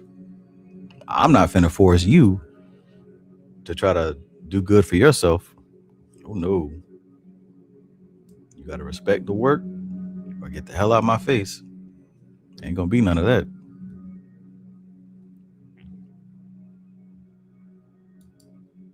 All right, back to it.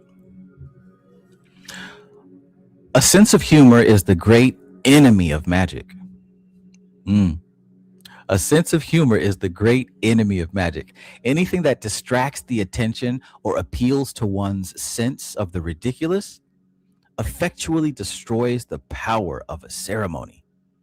Makeshift cardboard symbols, painted plywood instruments, crumpled and skimpy sateen vestments, the drawing room furniture pushed into the corners, and a smell of cooking comes up the back stairs, will destroy all magical power as effectually as an exorcism with a bell, book with a candle. While, on the other hand, a ceremony performed with the simplest dignity will not fail to achieve its purpose.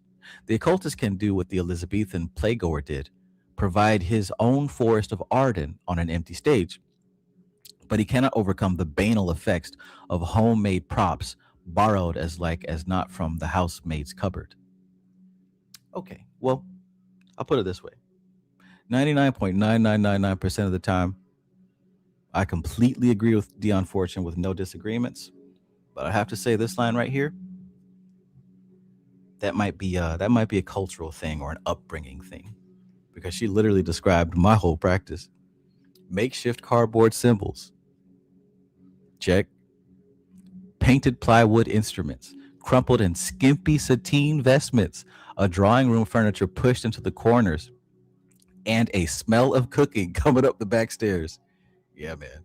I have to disagree with her on that one. My whole operation, and I think what it is that m- for me, the line between me performing my rituals and my daily life is extremely thin. Like the line damn near doesn't exist. I'm not ever not doing rituals. So everything is it's always on for me. But I can imagine, right? What she's talking about though is being in a specific mindset where you're taking this very seriously, and there's a lot of respect put towards it. Not saying that I don't take my work seriously and I don't, respect it. What I'm saying is that I've chosen to constantly be in the state of magician, right? But that just goes to show, right? Dion Fortune is my admitted guru. And like I said, 99.999 things she says I agree with. But hey, in this one, maybe we'll have to take that one with a grain of salt, right? And hey, for you, this might completely apply. The key though is to know yourself and to know your own process, to know your pattern, to know your baseline, as I call it. Know your baseline. Some people need to, like, you know what I'm saying, when you were a kid and you had to go to church and you had to snap into order or else you get pinched, and you had to be on your best behavior and wear your best clothes and go with the ceremony and all that. Some people need that, right? I'm the type of personality that rejected that wholeheartedly. I can't do that. There's no way to make me do that. In any case,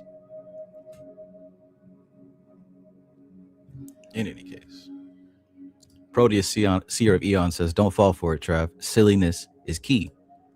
I respect this with my time and attention, not being a dork with no humor. Exactly.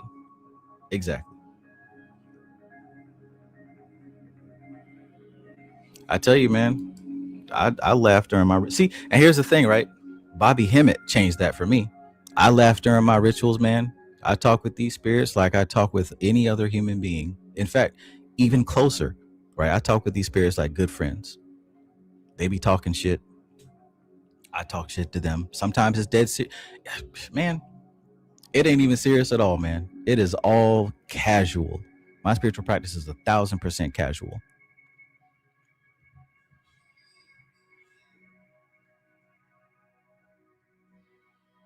And I think it's better that way, honestly. I think it's better that way. You just do you. I'ma do me. I'ma do me. I'ma do me.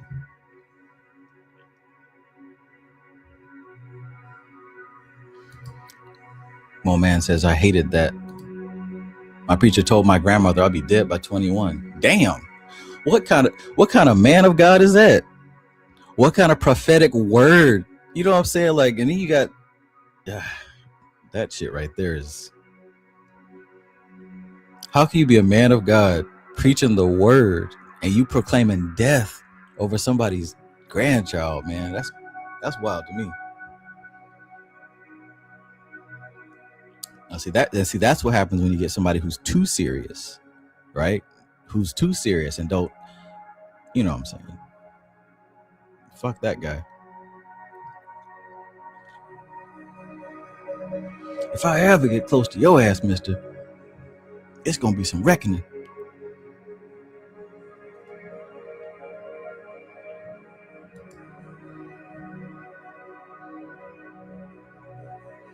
Well, hey, we see whose word is more powerful.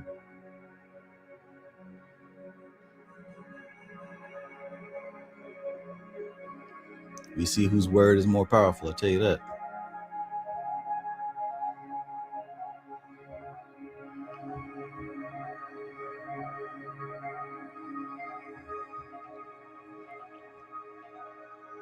Now, it is amazing to me that occultists fail to realize that a magical rite is a religious ceremony and treat it as if it were amateur theatricals before an uncritical audience.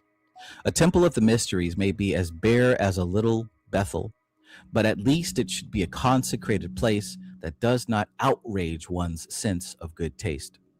Even if the cardboard impedimenta and the cotton vestments are held to deceive the powers invoked, they do not deceive either operators or spectators and effectually nullify the psychological appeal of ceremony. That ritual can be effectual under such circumstances proves conclusively that another factor besides autosuggestion comes into it. Yeah, and what she's saying is making sense. I'm not disagreeing. I'm not saying that what she's saying is untrue. I'm not saying that, because she makes an excellent point. And also consider this is written in 1939, and this is written for a certain type of person, right? A certain type of person who grew up in a certain culture.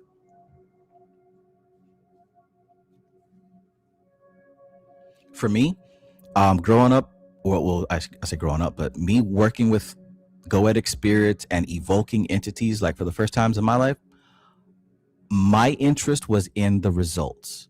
I didn't care about having parchment paper and dragon's blood ink and a $300 robe delivered and ordered from the Golden Dawn. I didn't care about none of that.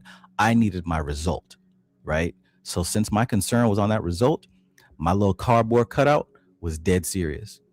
My little Sharpie drawn sigils was dead serious. My dollar store candles, my dollar store incense was dead serious, right? Little robe and hood that, you know what? The robe and the hood that I had back then was from fucking, what was it? I think it was Halloween City, like some little dress up stuff. You know how they have the little costume where it has the robe and the hood with a little mask attached to it? I just cut the little mask off, right?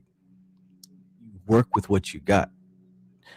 Because for me, the result was what was important. So from that point, I guess I kind of realized, and it grew with me, that it's not about the stuff. I will go into state no matter what. And hell, even before that, my ritual room was the extra bathroom, was the guest bathroom, right? So the toilet would be my altar, and I would put my little, I got a Catholic offering tray from, I don't know where it was from, Salvation Army or something, right? And I used that, and I put my little ritual stuff on top of it. I worked with what I had, right? And I made it work too. And then, when I started getting some money, I started to upgrade my shit. But I never forgot where I came from. To this day, right? I still use cardboard cutout and Sharpie markers. And I won't change. I will not stop. Why? But anyways, like I said, I'm not saying that what she's saying is wrong here. What I'm saying is that this applies to a particular temperament of person. For me, it's not a performance. It's not an act. It's not me crossing my fingers hoping that it's going to work. Like I said, to me, the line is very thin between when I'm doing ritual and when I'm not. So there you go.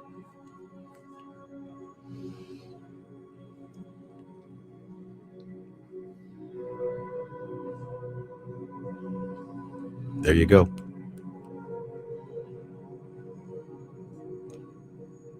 Honestly, I think it might even take away from the ritual if I invested hundreds of dollars in wands and daggers and, you know what I'm saying? I think that might actually change it for me a bit.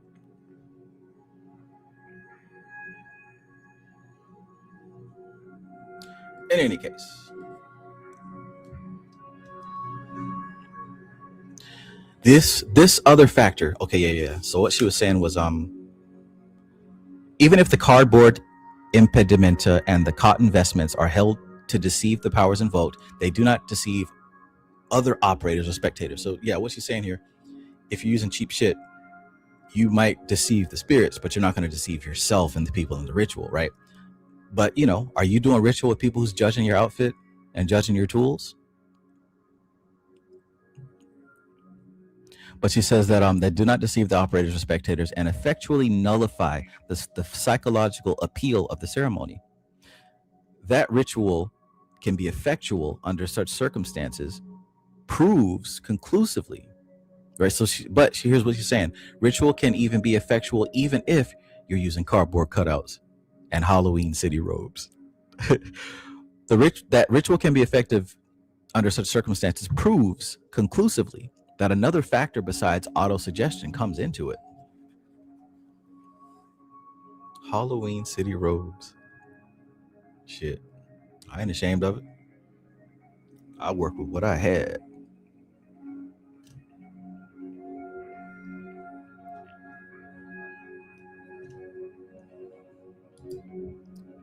And human education says doing more with less.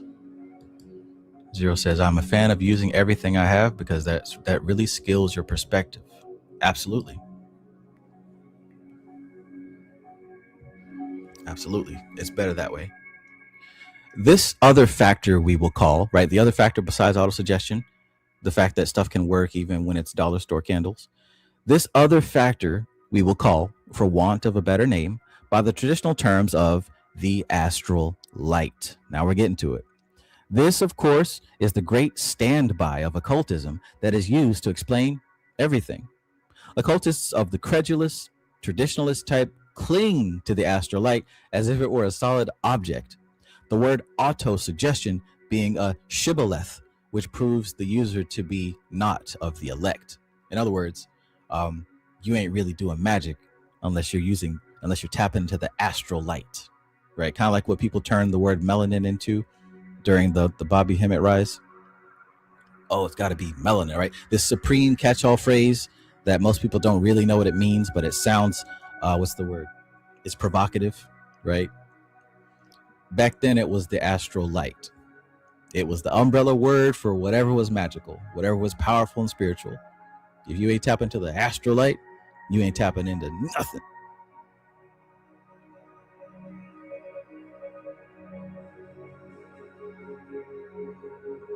So here we are. She's talking about this astral light. This, of course, is the great standby of occultism that is used to explain everything. Occultists of the credulous, traditionalist type cling to the astral light as if it were a solid object.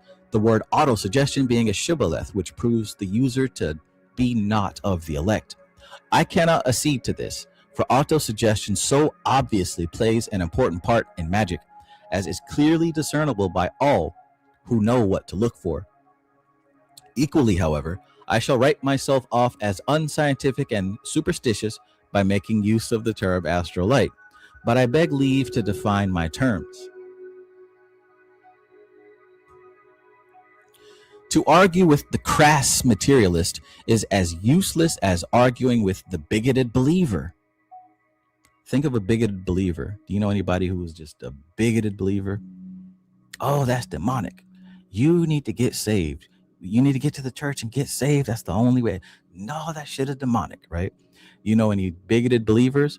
And do you know a crass materialist, right? All that magic shit is just hocus pocus, only science. We only believe in science and NASA and what the government tells us. Everything else is bullshit.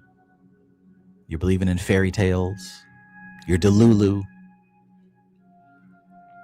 She said, to argue with the crass materialist is as useless as arguing with the bigoted believer, these twin attitudes being the two sides of the same psychological coin. So I will content myself with an appeal to the experience of those who are sufficiently sensitive to have had intimations of supersensible realities. In other words, I'm not talking to them. I'm talking to those of you who have actually had spiritual experiences. They will, I think, be able to confirm the statement that these are of more than one kind and represent distinguishable strata of tangibility. The densest type is perceived semi-physically as a tingling sensation, like a weak electric current, a wave of heat, or a drought of cold air, even sometimes as a sense of touch or generalized weight, pressure. A subtler type is perceived as a kind of emotional tenseness in the atmosphere, as when waiting for some important event to take place before one's eyes, surrounded by a crowd who are all expecting the same thing. She's describing the astral light here.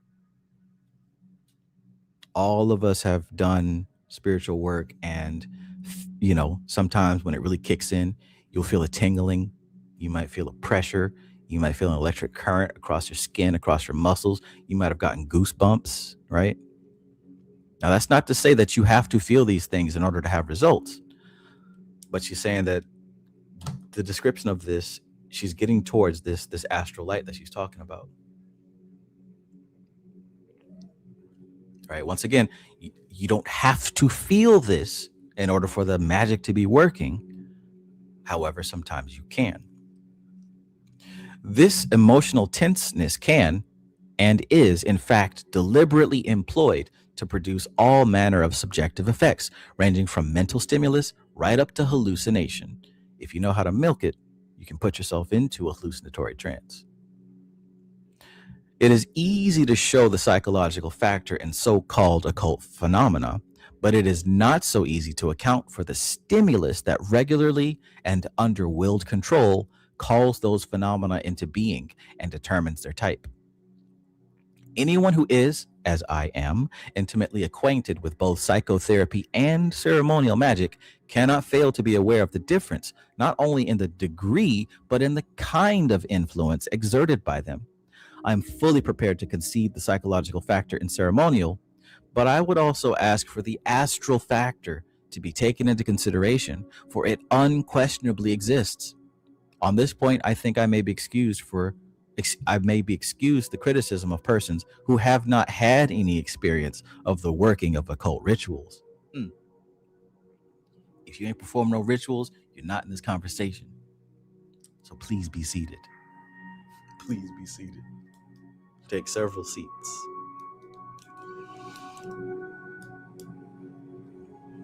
Let us now consider in detail and elucidate by contrasting these two types of subtle energy that experience and occult tradition both declare to exist. The denser we will call etheric energy, and the subtler astral energy. Okay, now this. All of it is the dope deep shit, but this is going to be super powerful for those people who are still bordering on the materialistic and like you have to see something and feel something to know it's real. Well, this is where you can get your evidence. But I stress that you don't have to feel this in order for it to work. However, sometimes you do. Etheric energy we have already studied at considerable length in these pages, though our approach has been empiric, right, with your five senses, rather than philosophical. So it must suffice to say that it is the magnetic field of a living creature. That's your etheric body. And refer the reader to the orthodox presentations of electromagnetics for further information concerning the nature of a magnetic field.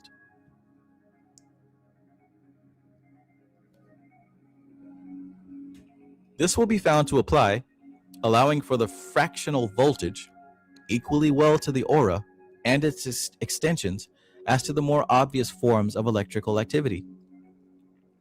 All that is needed for its detection is an instrument that can magnify an electrical current in the same way as an amplifier magnifies a sound.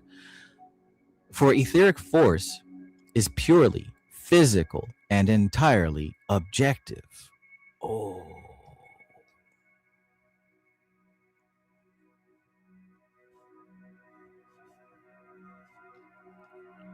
Sensitivity to it varies within as wide limits as sensitivity to musical pitch, and depends likewise on a basic natural capacity and its cultivation. That's a big deal right there. I'm gonna have to do some retroactive research on my personal experience, see if I can look through my notes and remember those times where I actually felt some type of physical pressure, some type of wave. For etheric force is purely physical and entirely objective. Big. All right. The perception of the astral influences, the astral, right? Not etheric, the astral is a subtler affair and is entirely subjective. So the astral is entirely subjective. The etheric is entirely objective. Which makes sense. Yesod and Malkuth intricately linked.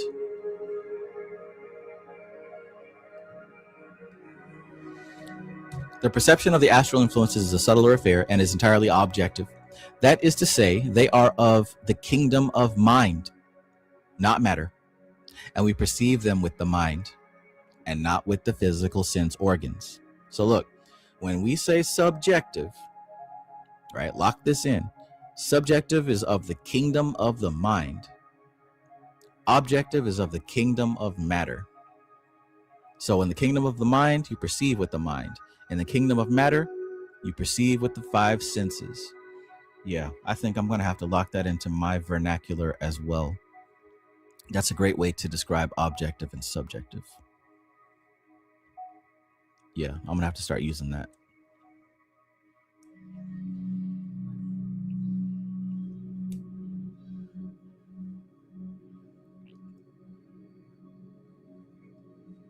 But in a manner that is well known to those who have experience in such things, but of which I have never heard a satisfactory explanation, these subtle impressions are best perceived by focusing the attention on certain spots in the etheric double.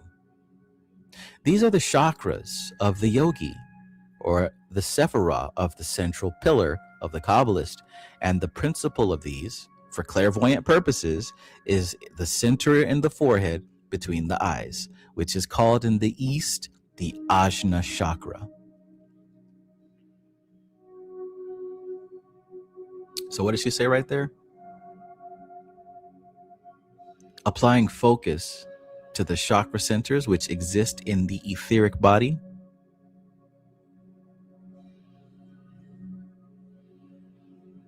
This is the best way to perceive the subtle impressions of the astral plane. This is why chakra meditation develops your psychic ability. This is why chakra meditation helps you get more in tune with the spiritual plane, because you're expanding your ability to perceive. You're expanding your capacity to perceive the astral plane. That's why chakra meditation is important.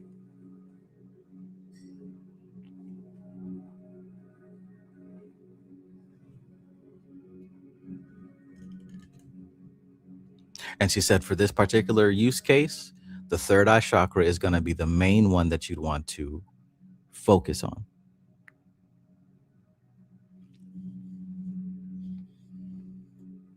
Got it? But this isn't the first time you've heard that before. This ain't the first time that you've heard that before. Let's continue. In the West, the Kabbalist regards the mysterious Sephirah Doth, which has no place on the Tree of Life or symbolism in the Sefer Yetzirah, as the center concerned with extended consciousness. He, however, locates it at the back of the neck. Let me pull out a diagram. I got a diagram in mind for that.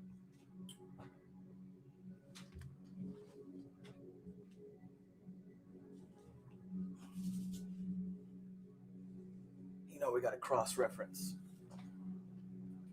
We got to cross-reference and pull out all relevant texts. Let me see what page this is on. Hallelujah. There it is. Nope, that's not it.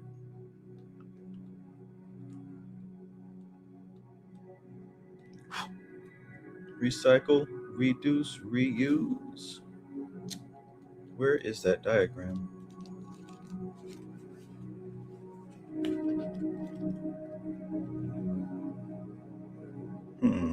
That's one, but that's not the one that I want to use.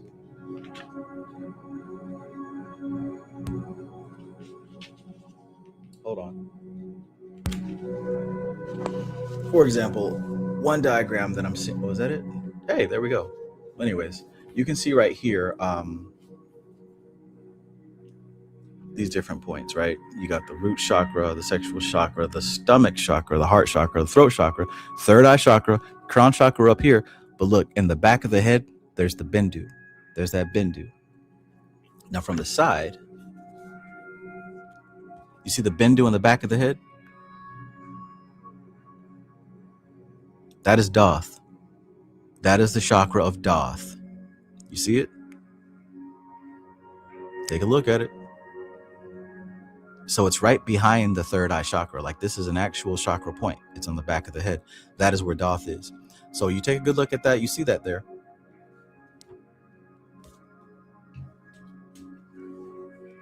even though it oftentimes is shown in this place.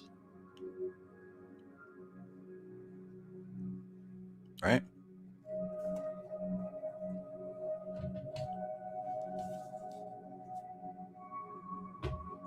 So let's continue reading that. In the West, the Kabbalist regards the mysterious Sephirah Doth, which has no place on the Tree of Life or symbolism in the Sefer Yetzirah, as the center concerned with extended consciousness. He, however, locates it at the back of the neck. The superficial correlation, therefore, is with the Vishuddhi, or throat chakra, throat center of the yoga system. But this, I am satisfied, is incorrect. The true location of Doth, is where the spinal cord joins the brain.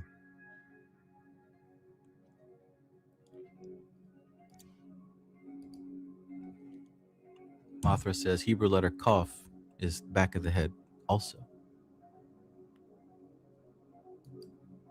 Zero says, yeah, I found about Bindu, but never thought it'd be related to Doth. Amazing, Trav.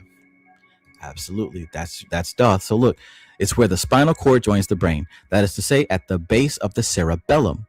The direct developmental association of this with the forebrain, where the ajna center is located, will be obvious to anyone acquainted with anatomy.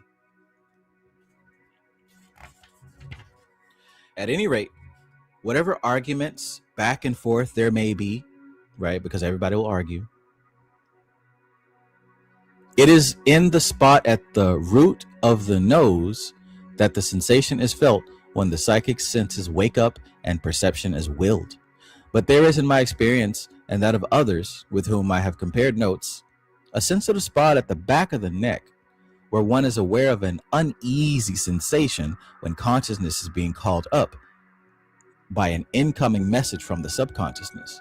Perhaps this is due to the fact that the cerebellum, or little brain, is the old original brain of the vertebrates, developed at the same time that we now call the subconscious, that what we now call the subconscious was developing, and is therefore its appropriate and habitual organ. The main brain, being the organ of consciousness, developed when the higher mind was developing in the course of evolution. There are, so far as I can see, likewise, two kinds of psychism. What are those two kinds of psychism? That which depends upon the development of the centers in the etheric body to act as sense organs and transmitting centers, and that which depends upon a change in the mode of consciousness.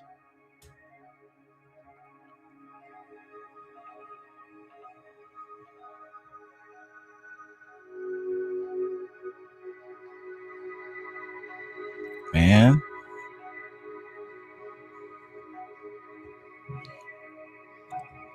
are they out here delivering? Are they out here delivering? I don't think so. I don't think they're serving.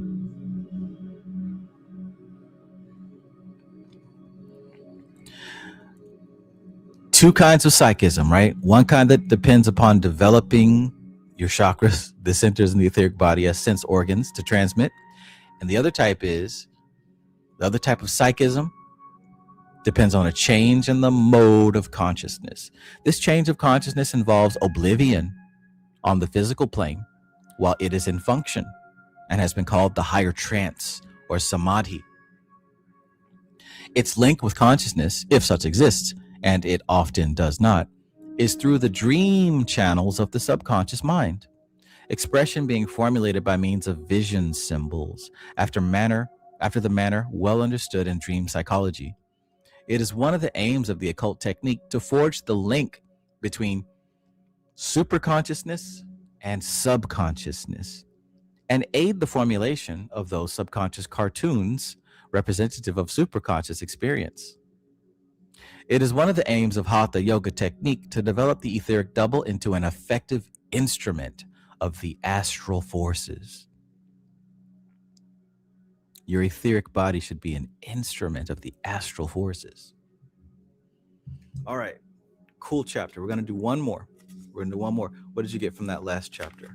What did you get from that last chapter about autosuggestion and the astral light, right? Right at the beginning, she said that autosuggestion is a method of manipulating one's own subconscious mind and persuading activities that go on beyond the control of the will to obey its behests,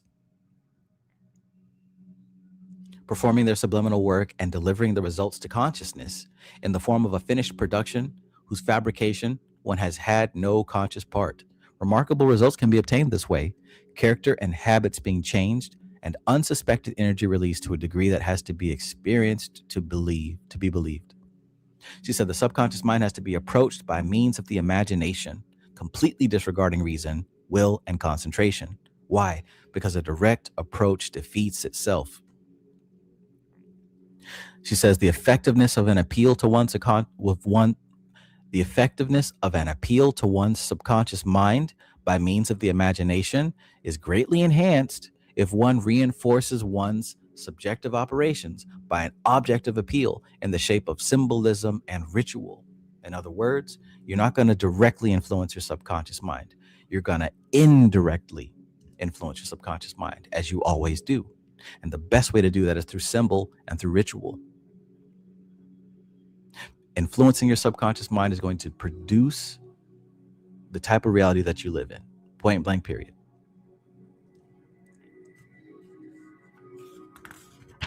What else did she say in this chapter?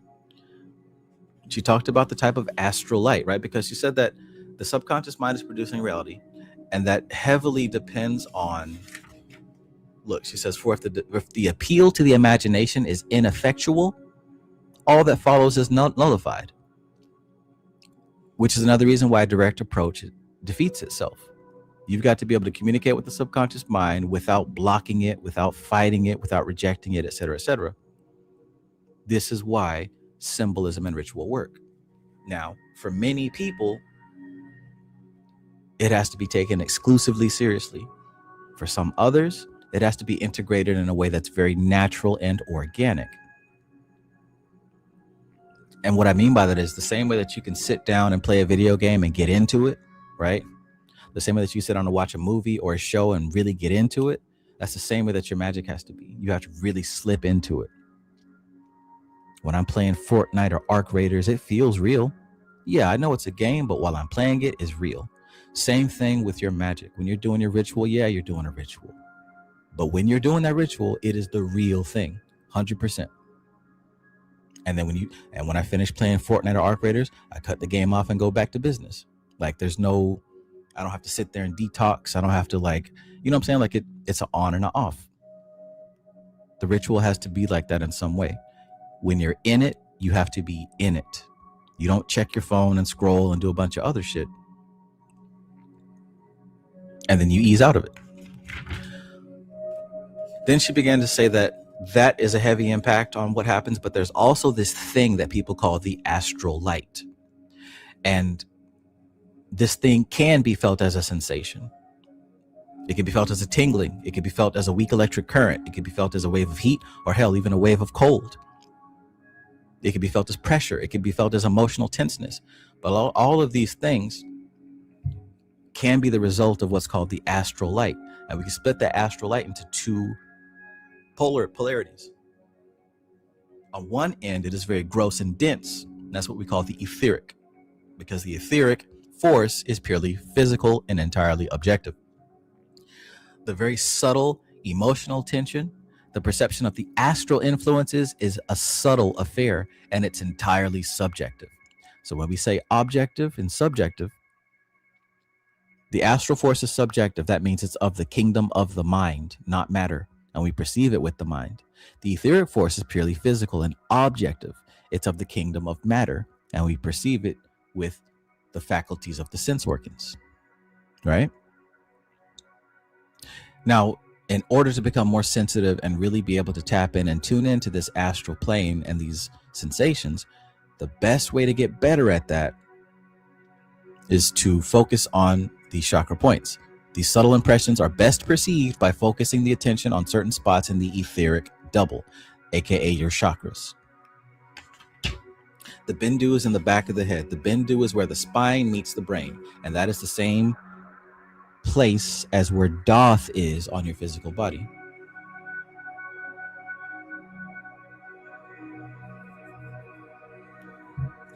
And that is the space where you want to focus your meditations if you want to improve your perception of this astral communication. That's my summary of that chapter. All right, we're going to do one more. Stages in the great work. I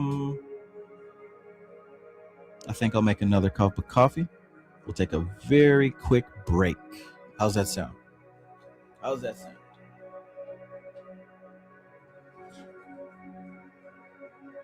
By the way, if you don't have this physical book, I highly recommend you get a copy.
Oh, yeah.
Okay.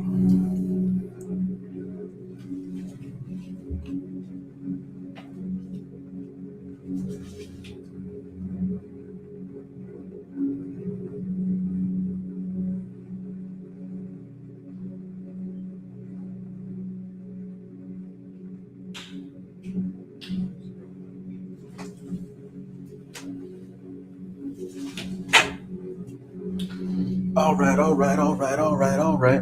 And we're back.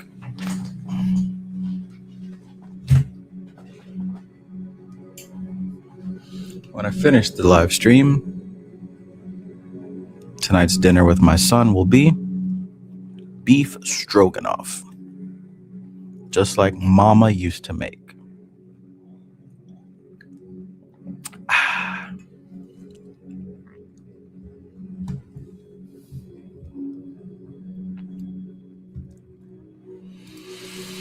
Zero says, amazing, Trav. This aspect of the astral light about physical sensations makes me understand a lot of why in meditation we feel some points sometimes without a context. Yeah. It's true. Sometimes when you meditate, you feel the certain, and it can be different at different times. For me, I often feel this wave or this sensation that is very calming and relaxing, almost as if I had a good sleep.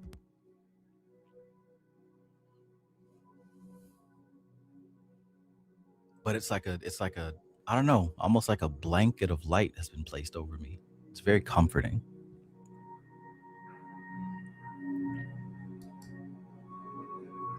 Brandy Sherpa says, anything for the mages. Oh, this is a good night. A good night. Mothra says, LOL, that's a late dinner. Yeah, well, I mean, it depends, right? What is late? It ain't late for me. This is early for me. I like to go to bed when the sun comes up. If I can help it, when my son comes over, I make him have a nap right away so that way he can stay up when I'm up. Because otherwise, he'll be up when I'm asleep and I'll be asleep when he's up. We already had our early nap, so we'll be awake. All right, let's keep going. Last chapter for tonight. Stages in the Great Work. Circuit of Force Part 8, December 1939, Dion Fortune. The training of the mind that enables it to transcend sensory consciousness and achieve the direct superphysical awareness described in the preceding chapter is the function of Raj Yoga in the East and contemplative mysticism in the West. The training of the mind that enables it to transcend sensory consciousness, right? We're talking about transcendental awareness. The training of the mind that enables it to transcend sensory consciousness and achieve the direct superphysical awareness described in the preceding chapter is the function of Raj Yoga in the East and contemplative mysticism in the West. Was anybody present for the book study that I did of Raj Yoga by Swami Niranjan Ananda Saraswati?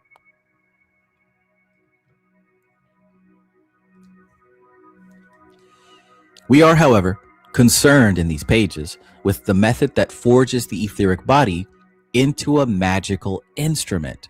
So we'll confine ourselves to that viewpoint only for the moment, though in no way underestimating the validity and the efficacy of the other.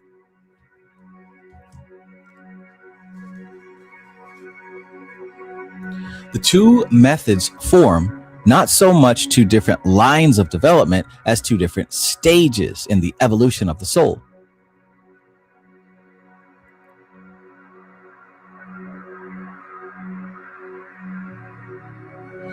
This can only be understood when considered in the light of the esoteric doctrine concerning evolution as a whole. This teaches that force issues from the unmanifest as formless energy and only becomes differentiated in type and organized into forms in the course of long eons of evolution. Sheesh.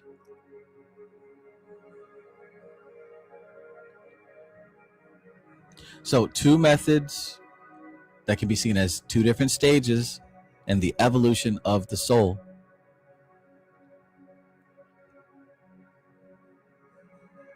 And we can see that force issues from the unmanifest, right? Force, not form, force. Force issues from the unmanifest as formless energy and only becomes differentiated in type and organized into forms in the course of long eons of evolution. So what happens between Kether to Chokmah and Chokmah to Binah is an extremely long time, an unfathomable amount of time. Think about one point of light traveling across the entire cosmos and circling back around to the point that it started at, right? Except doing that an infinite number of times to the point that it forms almost this wide cosmic spider web.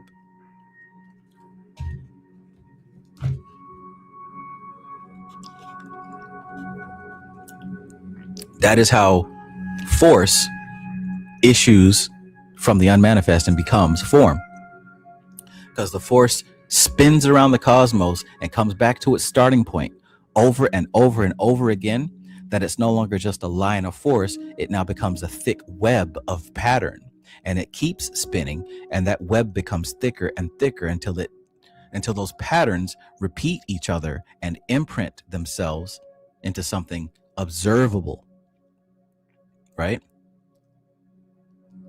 That spiral that keeps looping eventually becomes a sphere, and that sphere gets thicker and more condensed and becomes an actual ball. And then within that ball becomes more and more intricate patterns that begin to flesh out and solidify. But this takes a long time.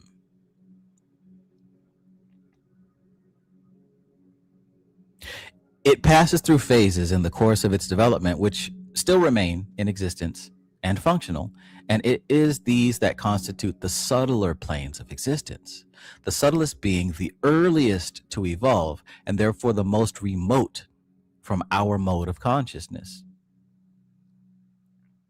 So in that spinning that I talked about, from the first bursting of light to that light spinning around the entire cosmos and coming right back to its origin and looping around over, and like you can see that, right? It's looping around, but it's not just a disc.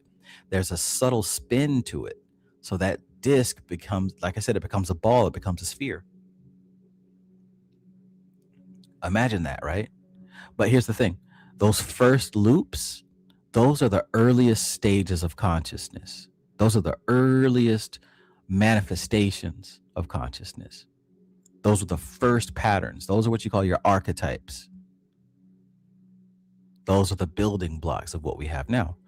And that's how Chokmah becomes Bina, because that bursting forth of energy starts to trap itself, essentially. It starts to create its own prison, its own net, its own web, because it keeps circling around over and over again until it becomes an enclosed sphere. Now it is no longer Chokmah, it is now Bina. But the activity of Chokmah continues within it. That's how the seed becomes trapped in the womb, cosmically speaking. That's how the divine masculine transforms into the divine feminine, because it exists for so long.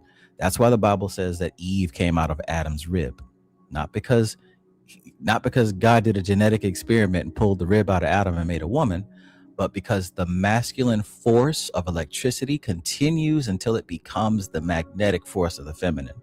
They're two poles of the same thing. They're not two different things.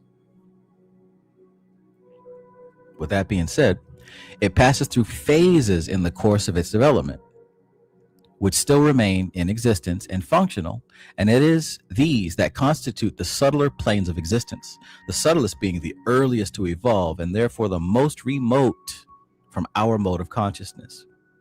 So it's difficult to imagine the early stages of consciousness because it's so far away from what we have now. So far away. When we think archetypes, we think of them in human form, but it goes far before humans, far before planets, far before anything that we're familiar with.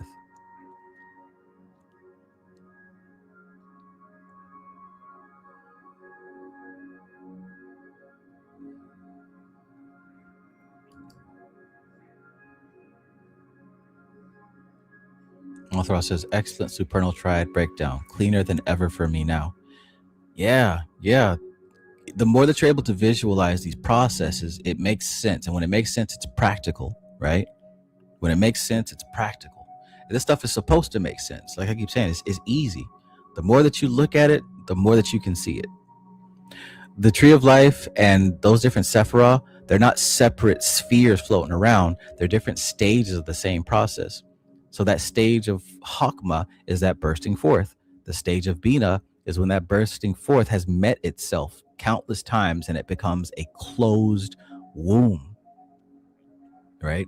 Now, the mystery is the next step. Doth is the mystery, because how do you go from that closed womb to Chesed, Gibrah, and Tifereth? What we're really seeing with that tree is a zooming in. It starts really wide, and each process we're zooming in tighter and tighter until we get the super slow and condensed Malkuth. But let's continue with this.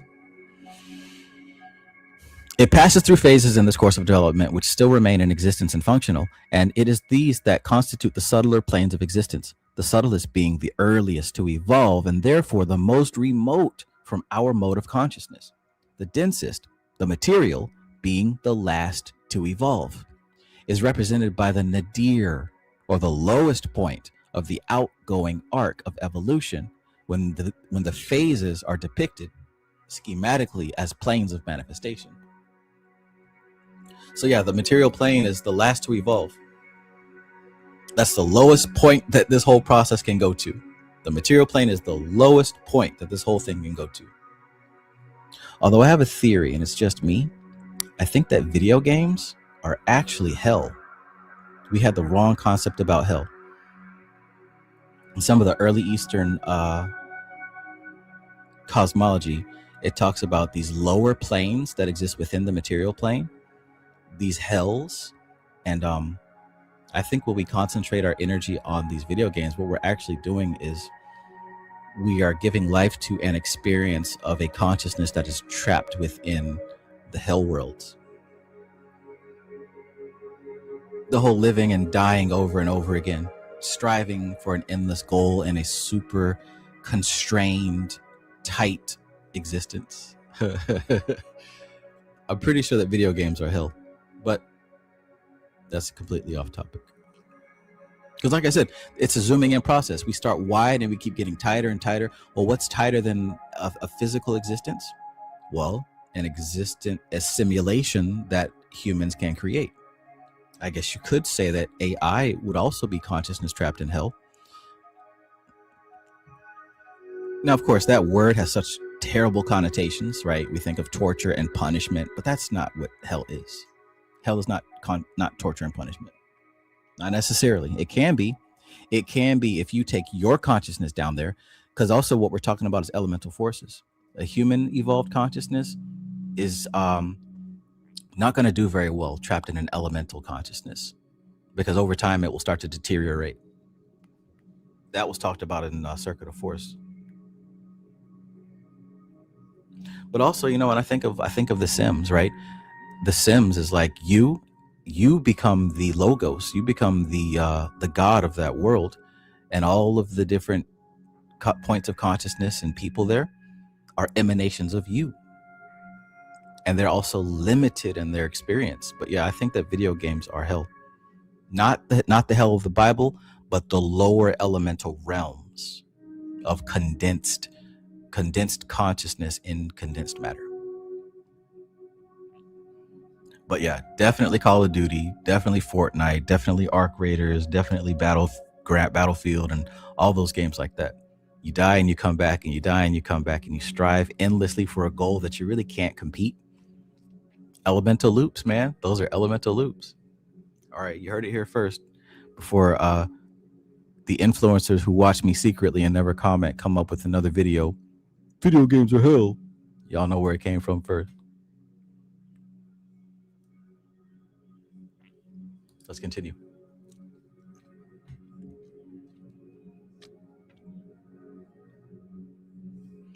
It passes through phases in the course of its development which still remain in existence and functional, and it is these that constitute the subtler planes of existence, the subtlest being the earliest to evolve and therefore the most remote from our mode of consciousness. The densest, the material, being the last to evolve, is represented by the nadir, or the lowest point of the outgoing arc of evolution, when the phases are depicted schematically as planes of manifestation. And that's another thing. We're not finished until we reach the lowest point. Like, we have to express the lowest expression before we can come back up. So the fact that we're still here means we haven't even hit rock bottom yet. We might be close.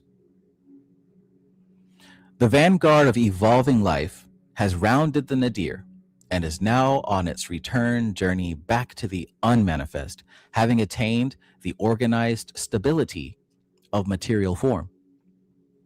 It is now freeing itself from the limitations of matter while retaining the power thus acquired to maintain coordination. This process we can observe going on in the case of the higher type of psychism, where a mystical sensitivity exists in addition to a high development of intellect and personality.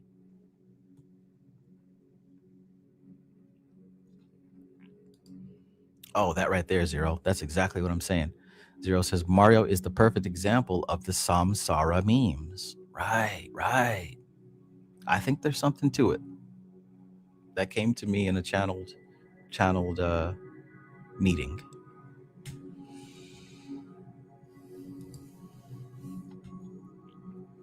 There is a marked contrast between this and the primitive type of psychism, which appears as a forerunner of rational intellectualism. One might say of these two forms of mind working that they exist on the same plane of manifestation, one removed from the material, but that the primitive type manifests in people who have not yet completed the outgoing arc of evolution, and the evolved type in those who have rounded the nadir of dense matter and are on the returning arc of evolution.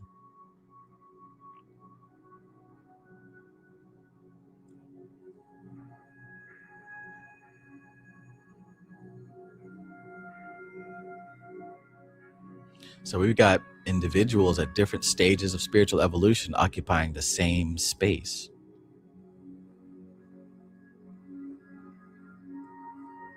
Some are more advanced and some are brand new.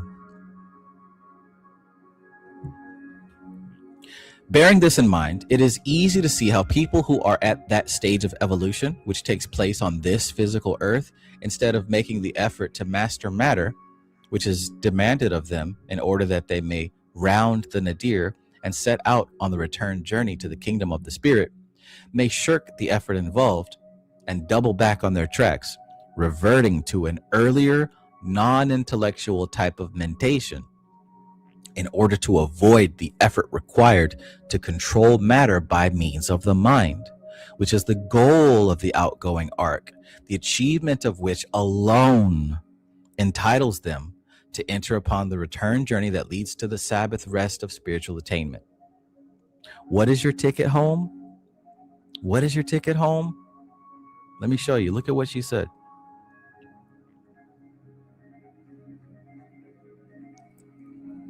They attempt to avoid the effort required to control matter by means of the mind. That's the whole point. You're supposed to be developing the faculties to control matter by means of the mind. That is the whole goal, and that is your ticket home. When you can do that, you know you're on your way. You know you're on your way. She says the achievement of which alone, just that, entitles them to enter upon the return journey that leads to the Sabbath rest of spiritual attainment. Just that. So you think it's cool to learn how to manifest so you can get some dollars or a nice car. But no, that is the ticket. That is the ticket. That is the proof and the evidence that you've completed the human experience.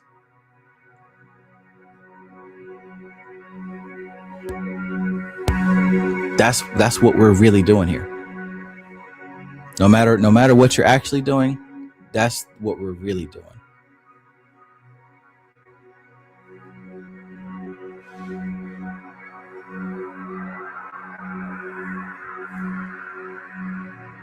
Because isn't divination omnipotence? Shout out to EA Coedding. Isn't evocation omnipresence? Or excuse me, omnipotence, omnipotence?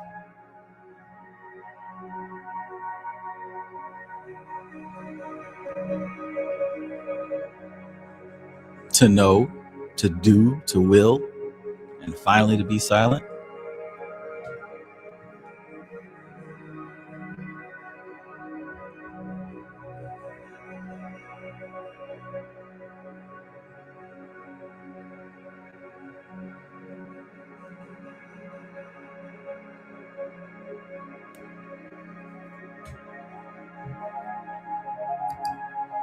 Zero says the magician card represents that. Absolutely.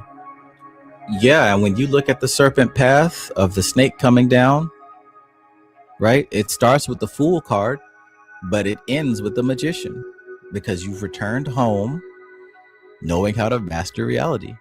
That's it right there, man. That's it right there. The Magician card is the last card on the path of the return home, and that shows that the Fool now masters everything that was in his bag.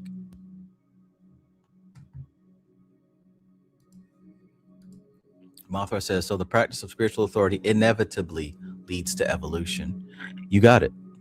You got it. Because how you going to go home? How you going to transcend? How you going to ascend to the next level when the material world has a heavy, heavy grasp, a heavy hand on your mind and your emotional state and your mental state, right? You're supposed to be affecting the world based on your insides, your subjective reality. Your inside is supposed to change the outside. If the outside is changing your inside, you're not finished cooking yet. You need a little bit more time in the oven. It's like this, man. Because she talked about that nadir. Malkuth is the nadir. Basically, you coming down. Because see, look, remember what Zero said? This is the path of the magician right here. This right here. This one is the fool. So in the 777 path down, right, you finally hit Malkuth. But as a nadir, you got to come back up. And that's the serpent path, going back up the tree. And the last path that you cross is that magician path. All the way back up. Got to come down and all the way back up. Now here's why it's so important down here. The moment that it truly unlocks for you and you truly realize that you control reality. Reality doesn't control you. Everyone doesn't believe that. A lot of people have those words in their head, but the moment it finally clicks, I control reality. Reality doesn't control me. When it clicks, that's when you start your journey back up. The moment it clicks is when you start coming back up, not before. You can't come back before because something's going to happen to hurt your feelings or trigger you. You're going to see kids blowing up in war and drones, and the president's going to say something to piss you off, or some celebrity is going to say something you disagree with. Something in the material plane is going to trigger you and prove that you're still under the influence of the material plane.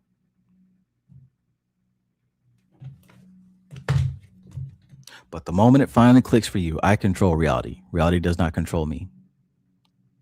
Sure, it takes a learning curve to really like adapt to that and prove it to yourself. But the moment it clicks is the moment you start going back home.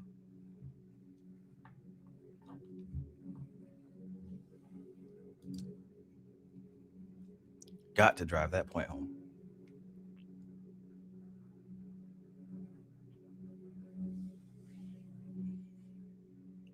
Oh, the government's talking about the aliens.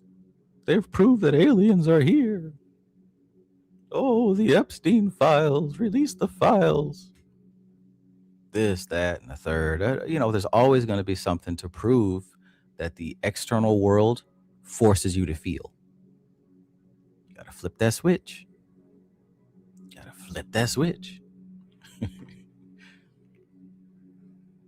They said it's going to be World War III. They said a new virus is on the way. It shrinks your penis by 3 inches. You heard that one?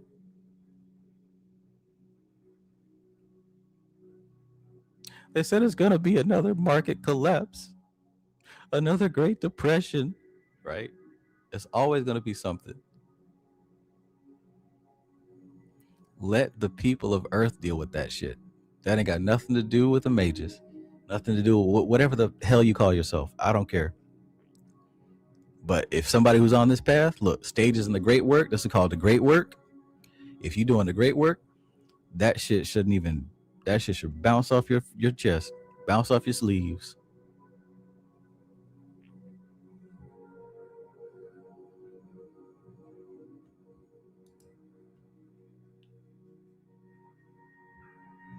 The government is observing us. There's cameras everywhere.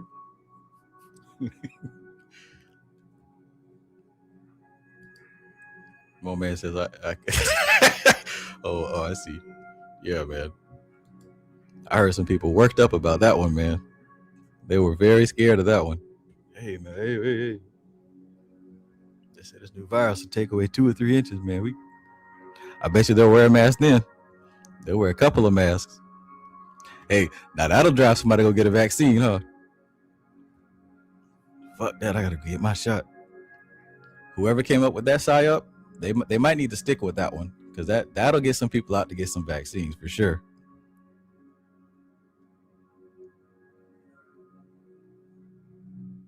I think everybody I know will go get that vaccine that day.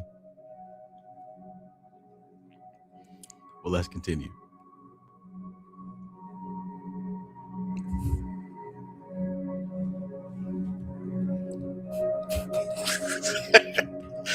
Oh, I can see it now. Proud stickers. I got my shot. See, last time with COVID, they had to convince people we were free food. I think Dunkin' Donuts gave you like a free donut. I saw some places giving you free crawfish and free burgers if you got the shot. Shoot, you run with this propaganda, you lose 3 inches. That would literally be all you need. But anyways, back to the work.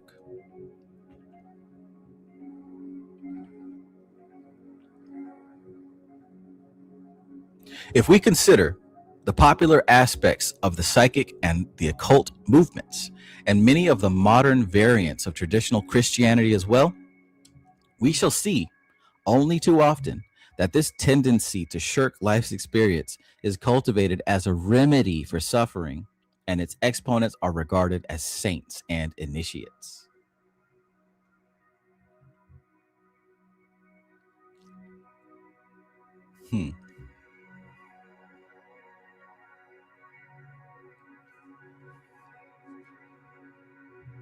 Crying for an afterlife, but they take this one from you. This is an utterly false concept. Escapists and shirkers do not provide the stuff out of which great souls are made. So you can't run from it. You can't just be obsessed with heaven and the afterlife and then just ignore this one, right?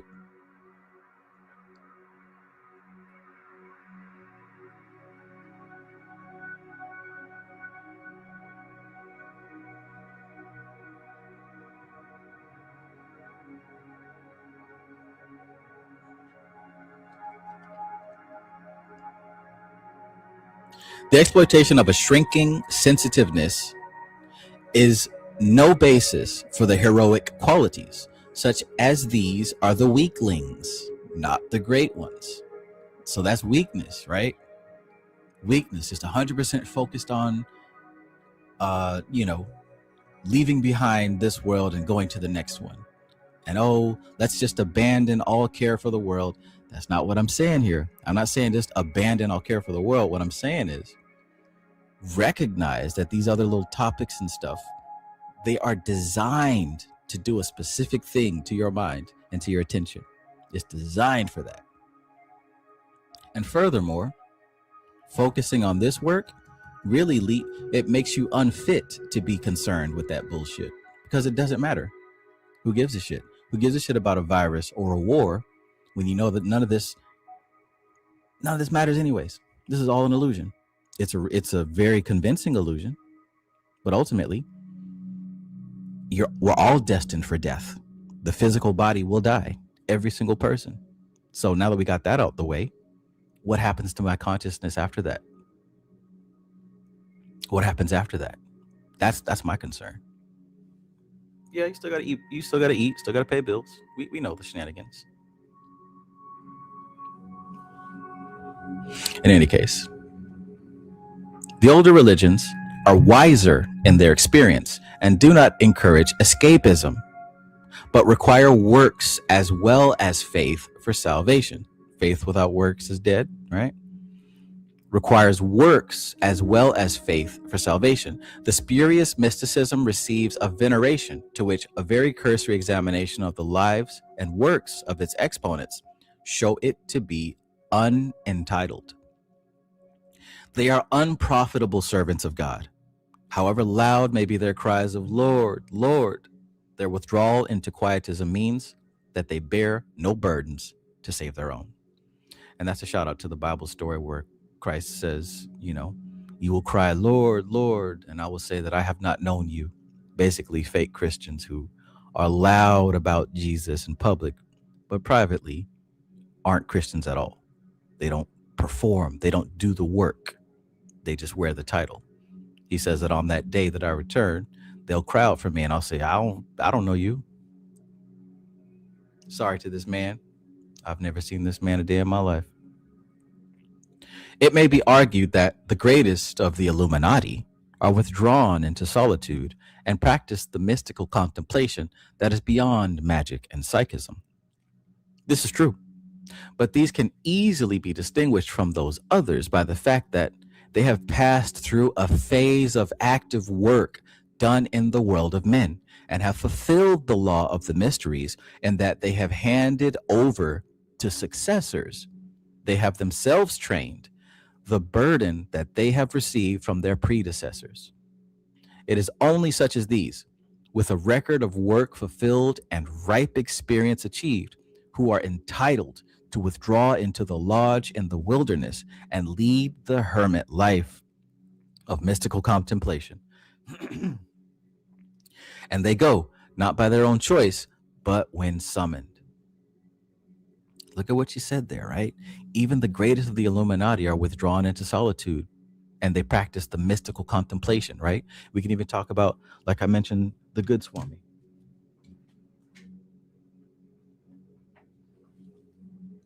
Niranjananda Saraswati, right? And these folks that live in the secluded Himalayan mountains and do nothing but meditate and mystically contemplate. They didn't just wake up one day and say, oh, I'm enlightened, let me go on this mountain. These types of people have done lots of work in the world, work of charity, work of building schools, work of doing their part to raise the consciousness of humanity.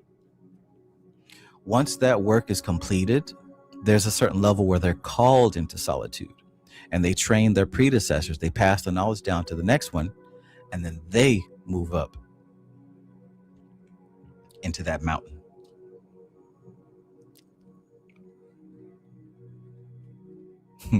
Good stuff. Operation Crossroads says good book. I agree.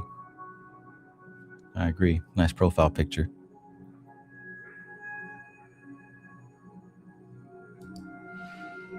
Zero says everybody thinks about the Illuminati, but a few like us really think about the yogis.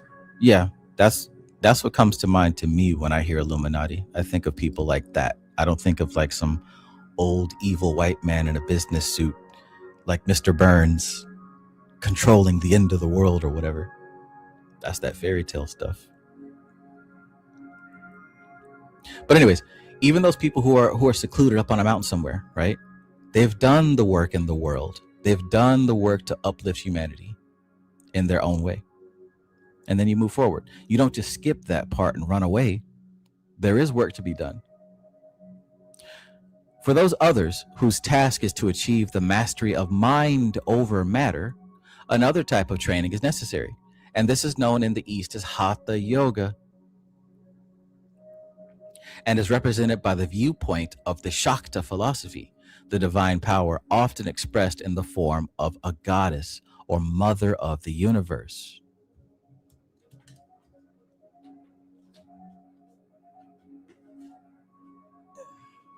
Like this one here, the Sri Sundari Lahiri,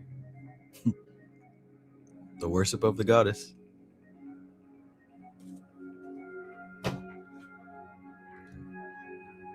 Which, as a matter of fact, is at the back of far more Eastern mysticism that is realized by European students.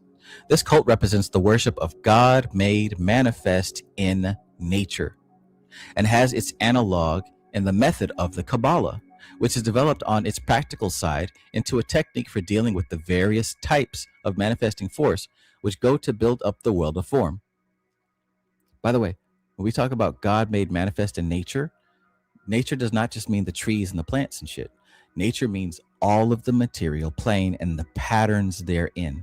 That's what nature is. Nature is all the patterns of the material plane. All the baked in, built in patterns of the material plane. That's what nature is. That's what the goddess is. That's who the goddess is. The patterns of the material plane. That is her. That is Shakti.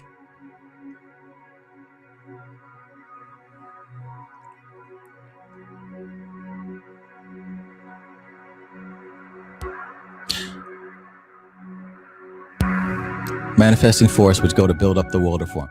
The doctrine of adhikara, or competency, is one to which great importance is placed in Hindu thought. And it is a very wise doctrine, and we would do well to learn its lessons and apply them to Western religion. The doctrine teaches that all men are not ready for the supreme renunciation of the mystic, but still need to attain their full stature of human development by undergoing the full range of experience which the body is designed to give. For however far advanced a soul may be in its evolution, in each life, it needs to recapitulate life's experience before entering upon the mystic path. Consequently, it is a condition of initiation in the East that a man shall have fulfilled his duties to the race as a householder and a begotten son. Might not want to hear this, but part of doing the work is being a human being that contributes in some way, shape, or form. Not hiding away and reading books. You got to do something for somebody else. Veronica, peace and greetings. I love you, Veronica. Hope you're having a wonderful evening up there in the big city. How's your night going, Veronica? I'm doing so good.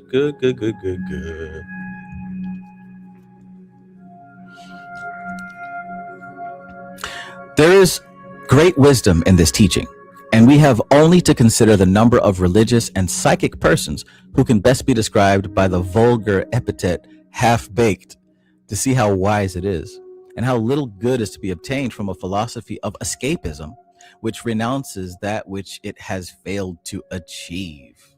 Damn. It is in order to aid this achievement of the control of matter by mind that the methods of the Tantra and the Kabbalah have been developed. It is in order to aid this achievement. What achievement? The control of matter by mind. Remember, that's your ticket home, right? That's the ticket.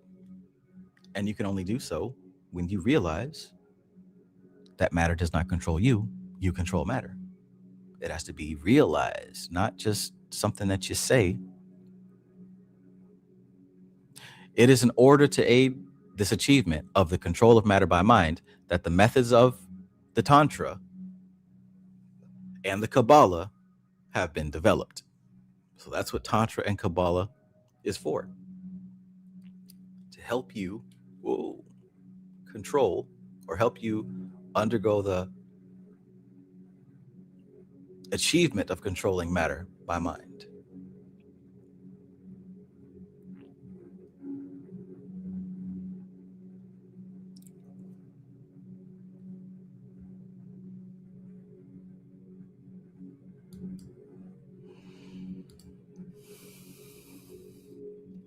Mind, however, cannot master matter by direct action, as is so often attempted. Dense matter has its own laws. We all know that, right? Dense matter has its own laws, which are enunciated by the sciences of physics, chemistry, mechanics, mathematics, and their various subdivisions and applications. Living things, however, which are studied by science of biology and its subdivision of physiology, anatomy, organic chemistry, and their specialized applications in botany, zoology, and bacteriology, need to take into account a factor that failure to reckon with, which upsets all calculations and falsifies all results, and that is the factor of the etheric double. This is the real vehicle of the life forces to a body which in actual fact is inanimate matter. The body is inanimate matter. It's the etheric double that gives it life, that makes it move. The etheric double is the link, and the only link, between mind and matter. It is the failure to realize this which makes psychology, and especially its applications in psychopathology and psychotherapy, even more uncertain and inconclusive in its workings than the biological sciences. Mystical and psychic methods, because they have at least a notion of such a subtle vehicle and its forces, achieve in a hit or miss manner things that science entirely fails to explain, and therefore tries to explain away.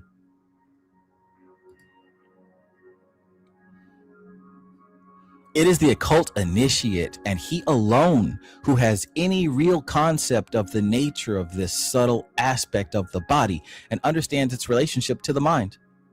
Occult methods of development have as a fundamental basis, if they are to be effective, the development of the etheric body and the acquirement of skill in its control by the mind.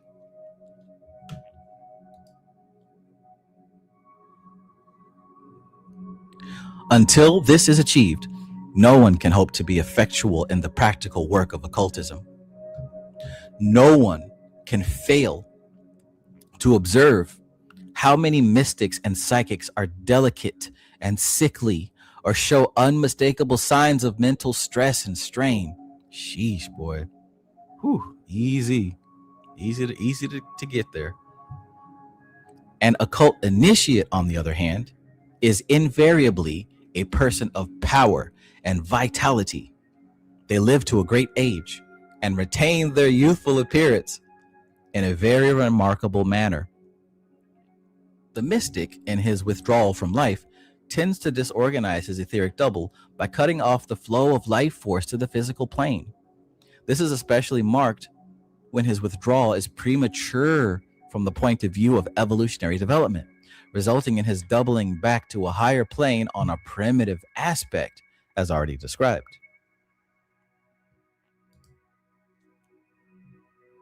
And even when the soul is ripe for such development, it will disorganize the etheric double and consequently the physical health, if it takes place before recapitulation has been completed in this incarnation. In my opinion, it is absolutely essential to obtain the control of mind over body by means of the cultivation of the etheric double, if disorganization of both mental and physical health is not to supervene upon spiritual development. So not eating right and going to the gym, but first and foremost, obtaining the control of mind over body by means of the cultivation of the etheric double.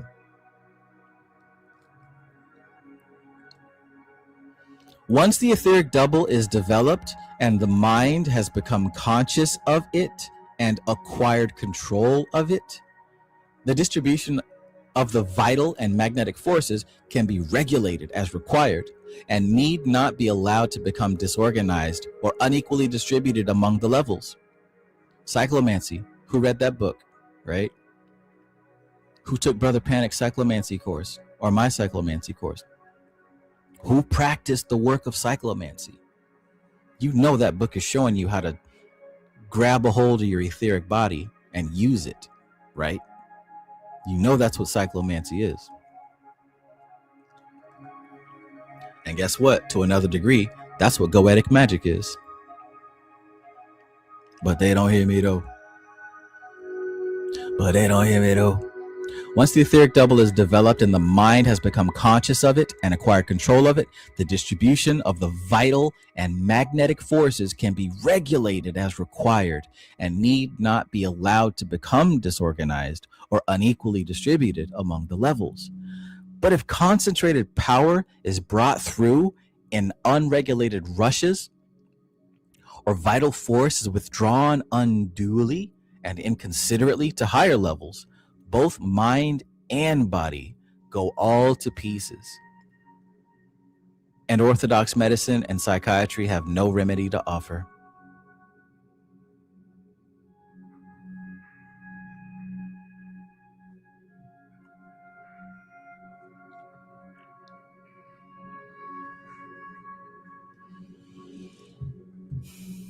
Thus concludes tonight's book study. Next time, We've got a 30-page whopper here, Animal Magnetism and Etheric Phenomena. But for now,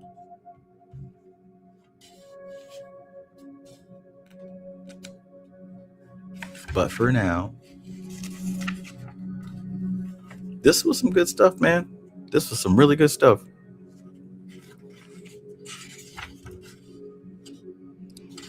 The main takeaway I got from this is right here. To control matter by means of the mind, which is the goal of the outgoing arc, the achievement of which alone entitles them to enter upon the return journey that leads to the Sabbath of rest of spiritual attainment. That's what I got from this particular chapter. To the control of matter by mind, that is the ultimate goal. That's the ultimate key of this work. Now, I don't care how you do it. Whatever path you're taking seriously, that's what it should be leading you to. I'm talking about tarot, evocation, divination, hexes, curses, whatever you're doing, it should be leading you to the controlling of matter with your mind. That is the work. That is the work. And also what I got from this is it's not just about running away to isolation. As one who tends to isolate myself, it's not about isolation for the sake of it. There is work to be done with the human race, right? You got to help people if you can. You got to contribute to the development, right? Not because, oh, you want to be a good person, but because you have to demonstrate. This is what compassion is about, right? It's not an emotional thing that you feel good about people, because, I mean, generally people suck, but there's a lot of great people out there. This compassion is about understanding that the human being is one entity. It's one long ass, big ass entity split into different parts. And while being a member of that video game, you want to do what you can to move, to push the whole creature towards the goal. It's not about any individual person. It's about the whole entity. Everybody you know might be trash. However, compassion means that you understand the nature of this beast and you want to help this beast as best as you can. Once you've contributed your work, it'll be known by you when it's time to isolate, when it's time to withdraw, right? You don't do it because to do it prematurely, really what we're doing is we're spiritualizing the fact that we feel rejected or the fact that we feel hurt or whatever, right? It's a social thing, right? I was an outcast in high school and nobody likes me and I don't like anybody or whatever. We often take our trauma and our shortcomings and we spiritualize them, right? We try to make them virtuous. We try to make our unhealed parts holy and divine instead of healing them, right? But the truth is, you've got to expand past your personal individual human experience.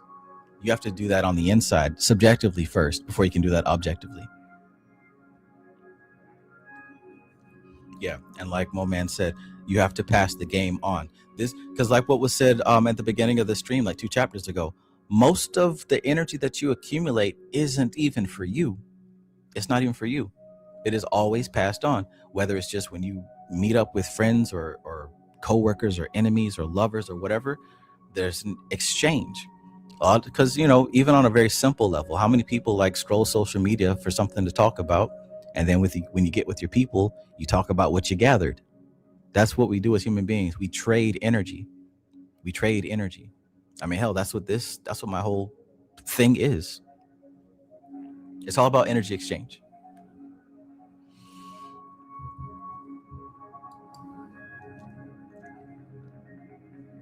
But yeah, this was a fantastic session. Honestly, this is so good. I think I might even take the time to go back and clip some stuff out because it can stand alone. By the way, I hope you have this book already. Go back to page 102 and do this exercise. I know you didn't do it. Last week, you talked about a meditation exercise. Go do it. It's going to be very helpful. Very helpful.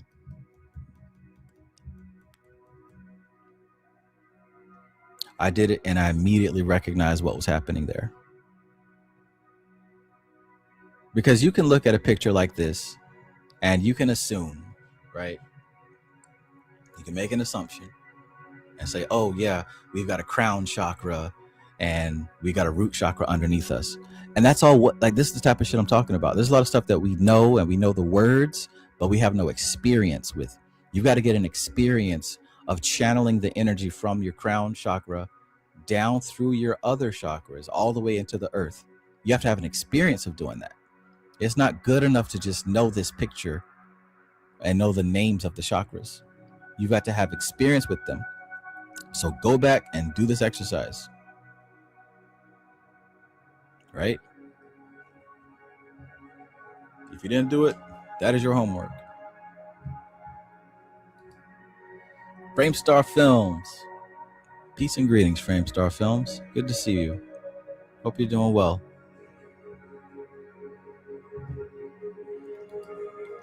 Proteus Seer of Eon says, remember, no more fucking around with jokes and shit, Trav. This is serious work. Right. Serious business. No more cardboard cutout sigils for me. No more rack 'em Willie rack bar. No more cussing with my entities. It's all serious business. Professional. Straight by the book. No more dollar store candles. No more spooky YouTube music while I'm doing my ritual.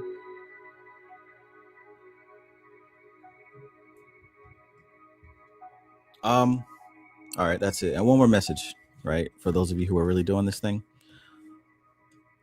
You got to speak to your environment. You got to speak to the environment. You've got to give command to the elemental forces that are in your environment. You must. Whether you speak it, whether you draw it, you've got to communicate from your subjective into your objective. So however you see that fit, you need to up that, turn up the notch or turn up the knob or whatever. Understand that the environment is waiting for you to give it a command. So even if you've been doing it, it's time to do it even more. The world is in this weird, right now we're in this little gap, right? And it's kind of any man's game. Every now and again, the cycles flow and you'll get these opportune moments for the right practitioner to implant their suggestion. And that's what's happening now.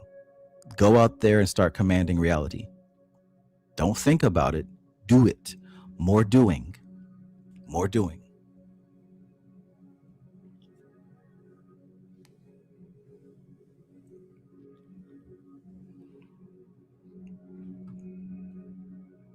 Talk to them. If you're scared to talk by yourself, that somebody might think you're crazy, whisper it, right?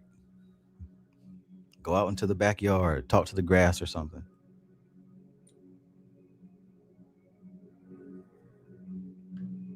This is something easy. This ain't something that you can just say, think about and say, I'll do it later. This is something you can do immediately and get in the habit of doing. Because here's what I'll say. If you're not commanding these elemental forces, who is? Who is? All right. Oh my goodness. Brandy Sherpa says, what is your Cash App? Real quick. I appreciate you. My Cash App is LVX777, but I can get you a link. I can get you a link.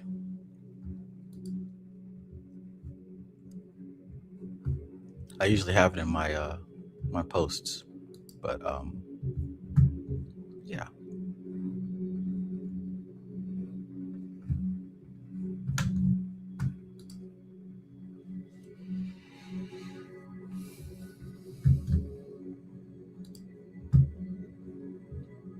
Speak to your environment.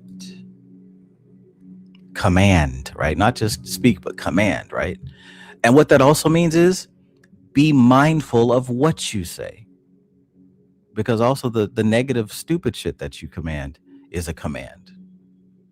Oh, I'll never be good enough. I knew they wouldn't like me. I knew this would fail. All that stuff counts too.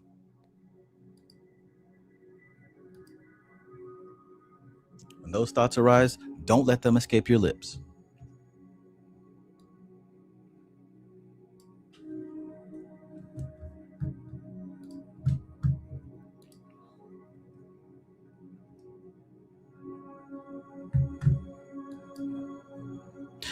There's my link in the chat, Brandy.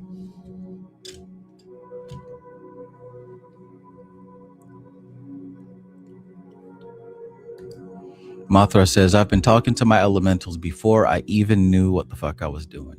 Right.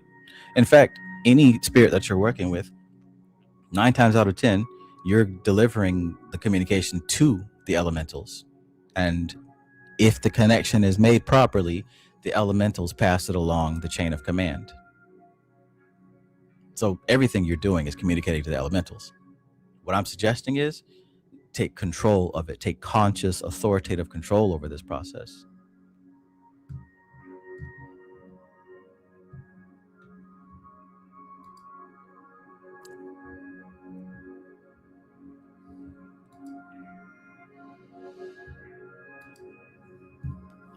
All right. All right. So that concludes tonight's session. I'll see y'all next week. Lots of good stuff here. Lots of good stuff. Lots of good stuff. Brandy, thank you so much. I appreciate you.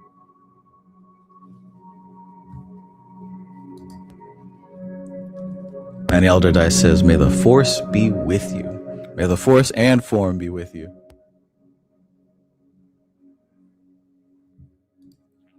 Framestar Film says, the elements were deified by the ancients as they knew they were the building blocks of everything, inner and outer. You are elemental. You're doing it anyway just by breathing, but direct it. Exactly, right? This ain't nothing new. This is what it is.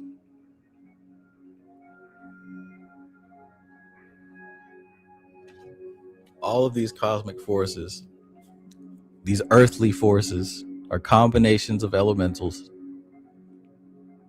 What is that, right? What is that red triangle?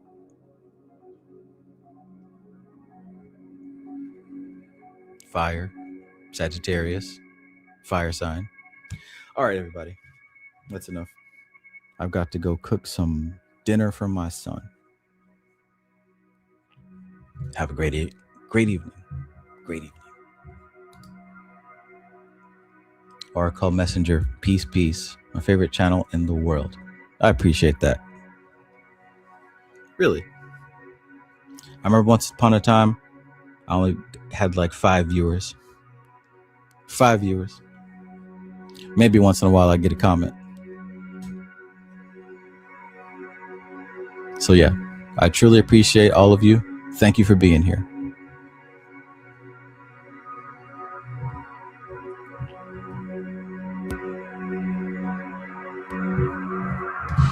All right. Peace, my friends. See you next time.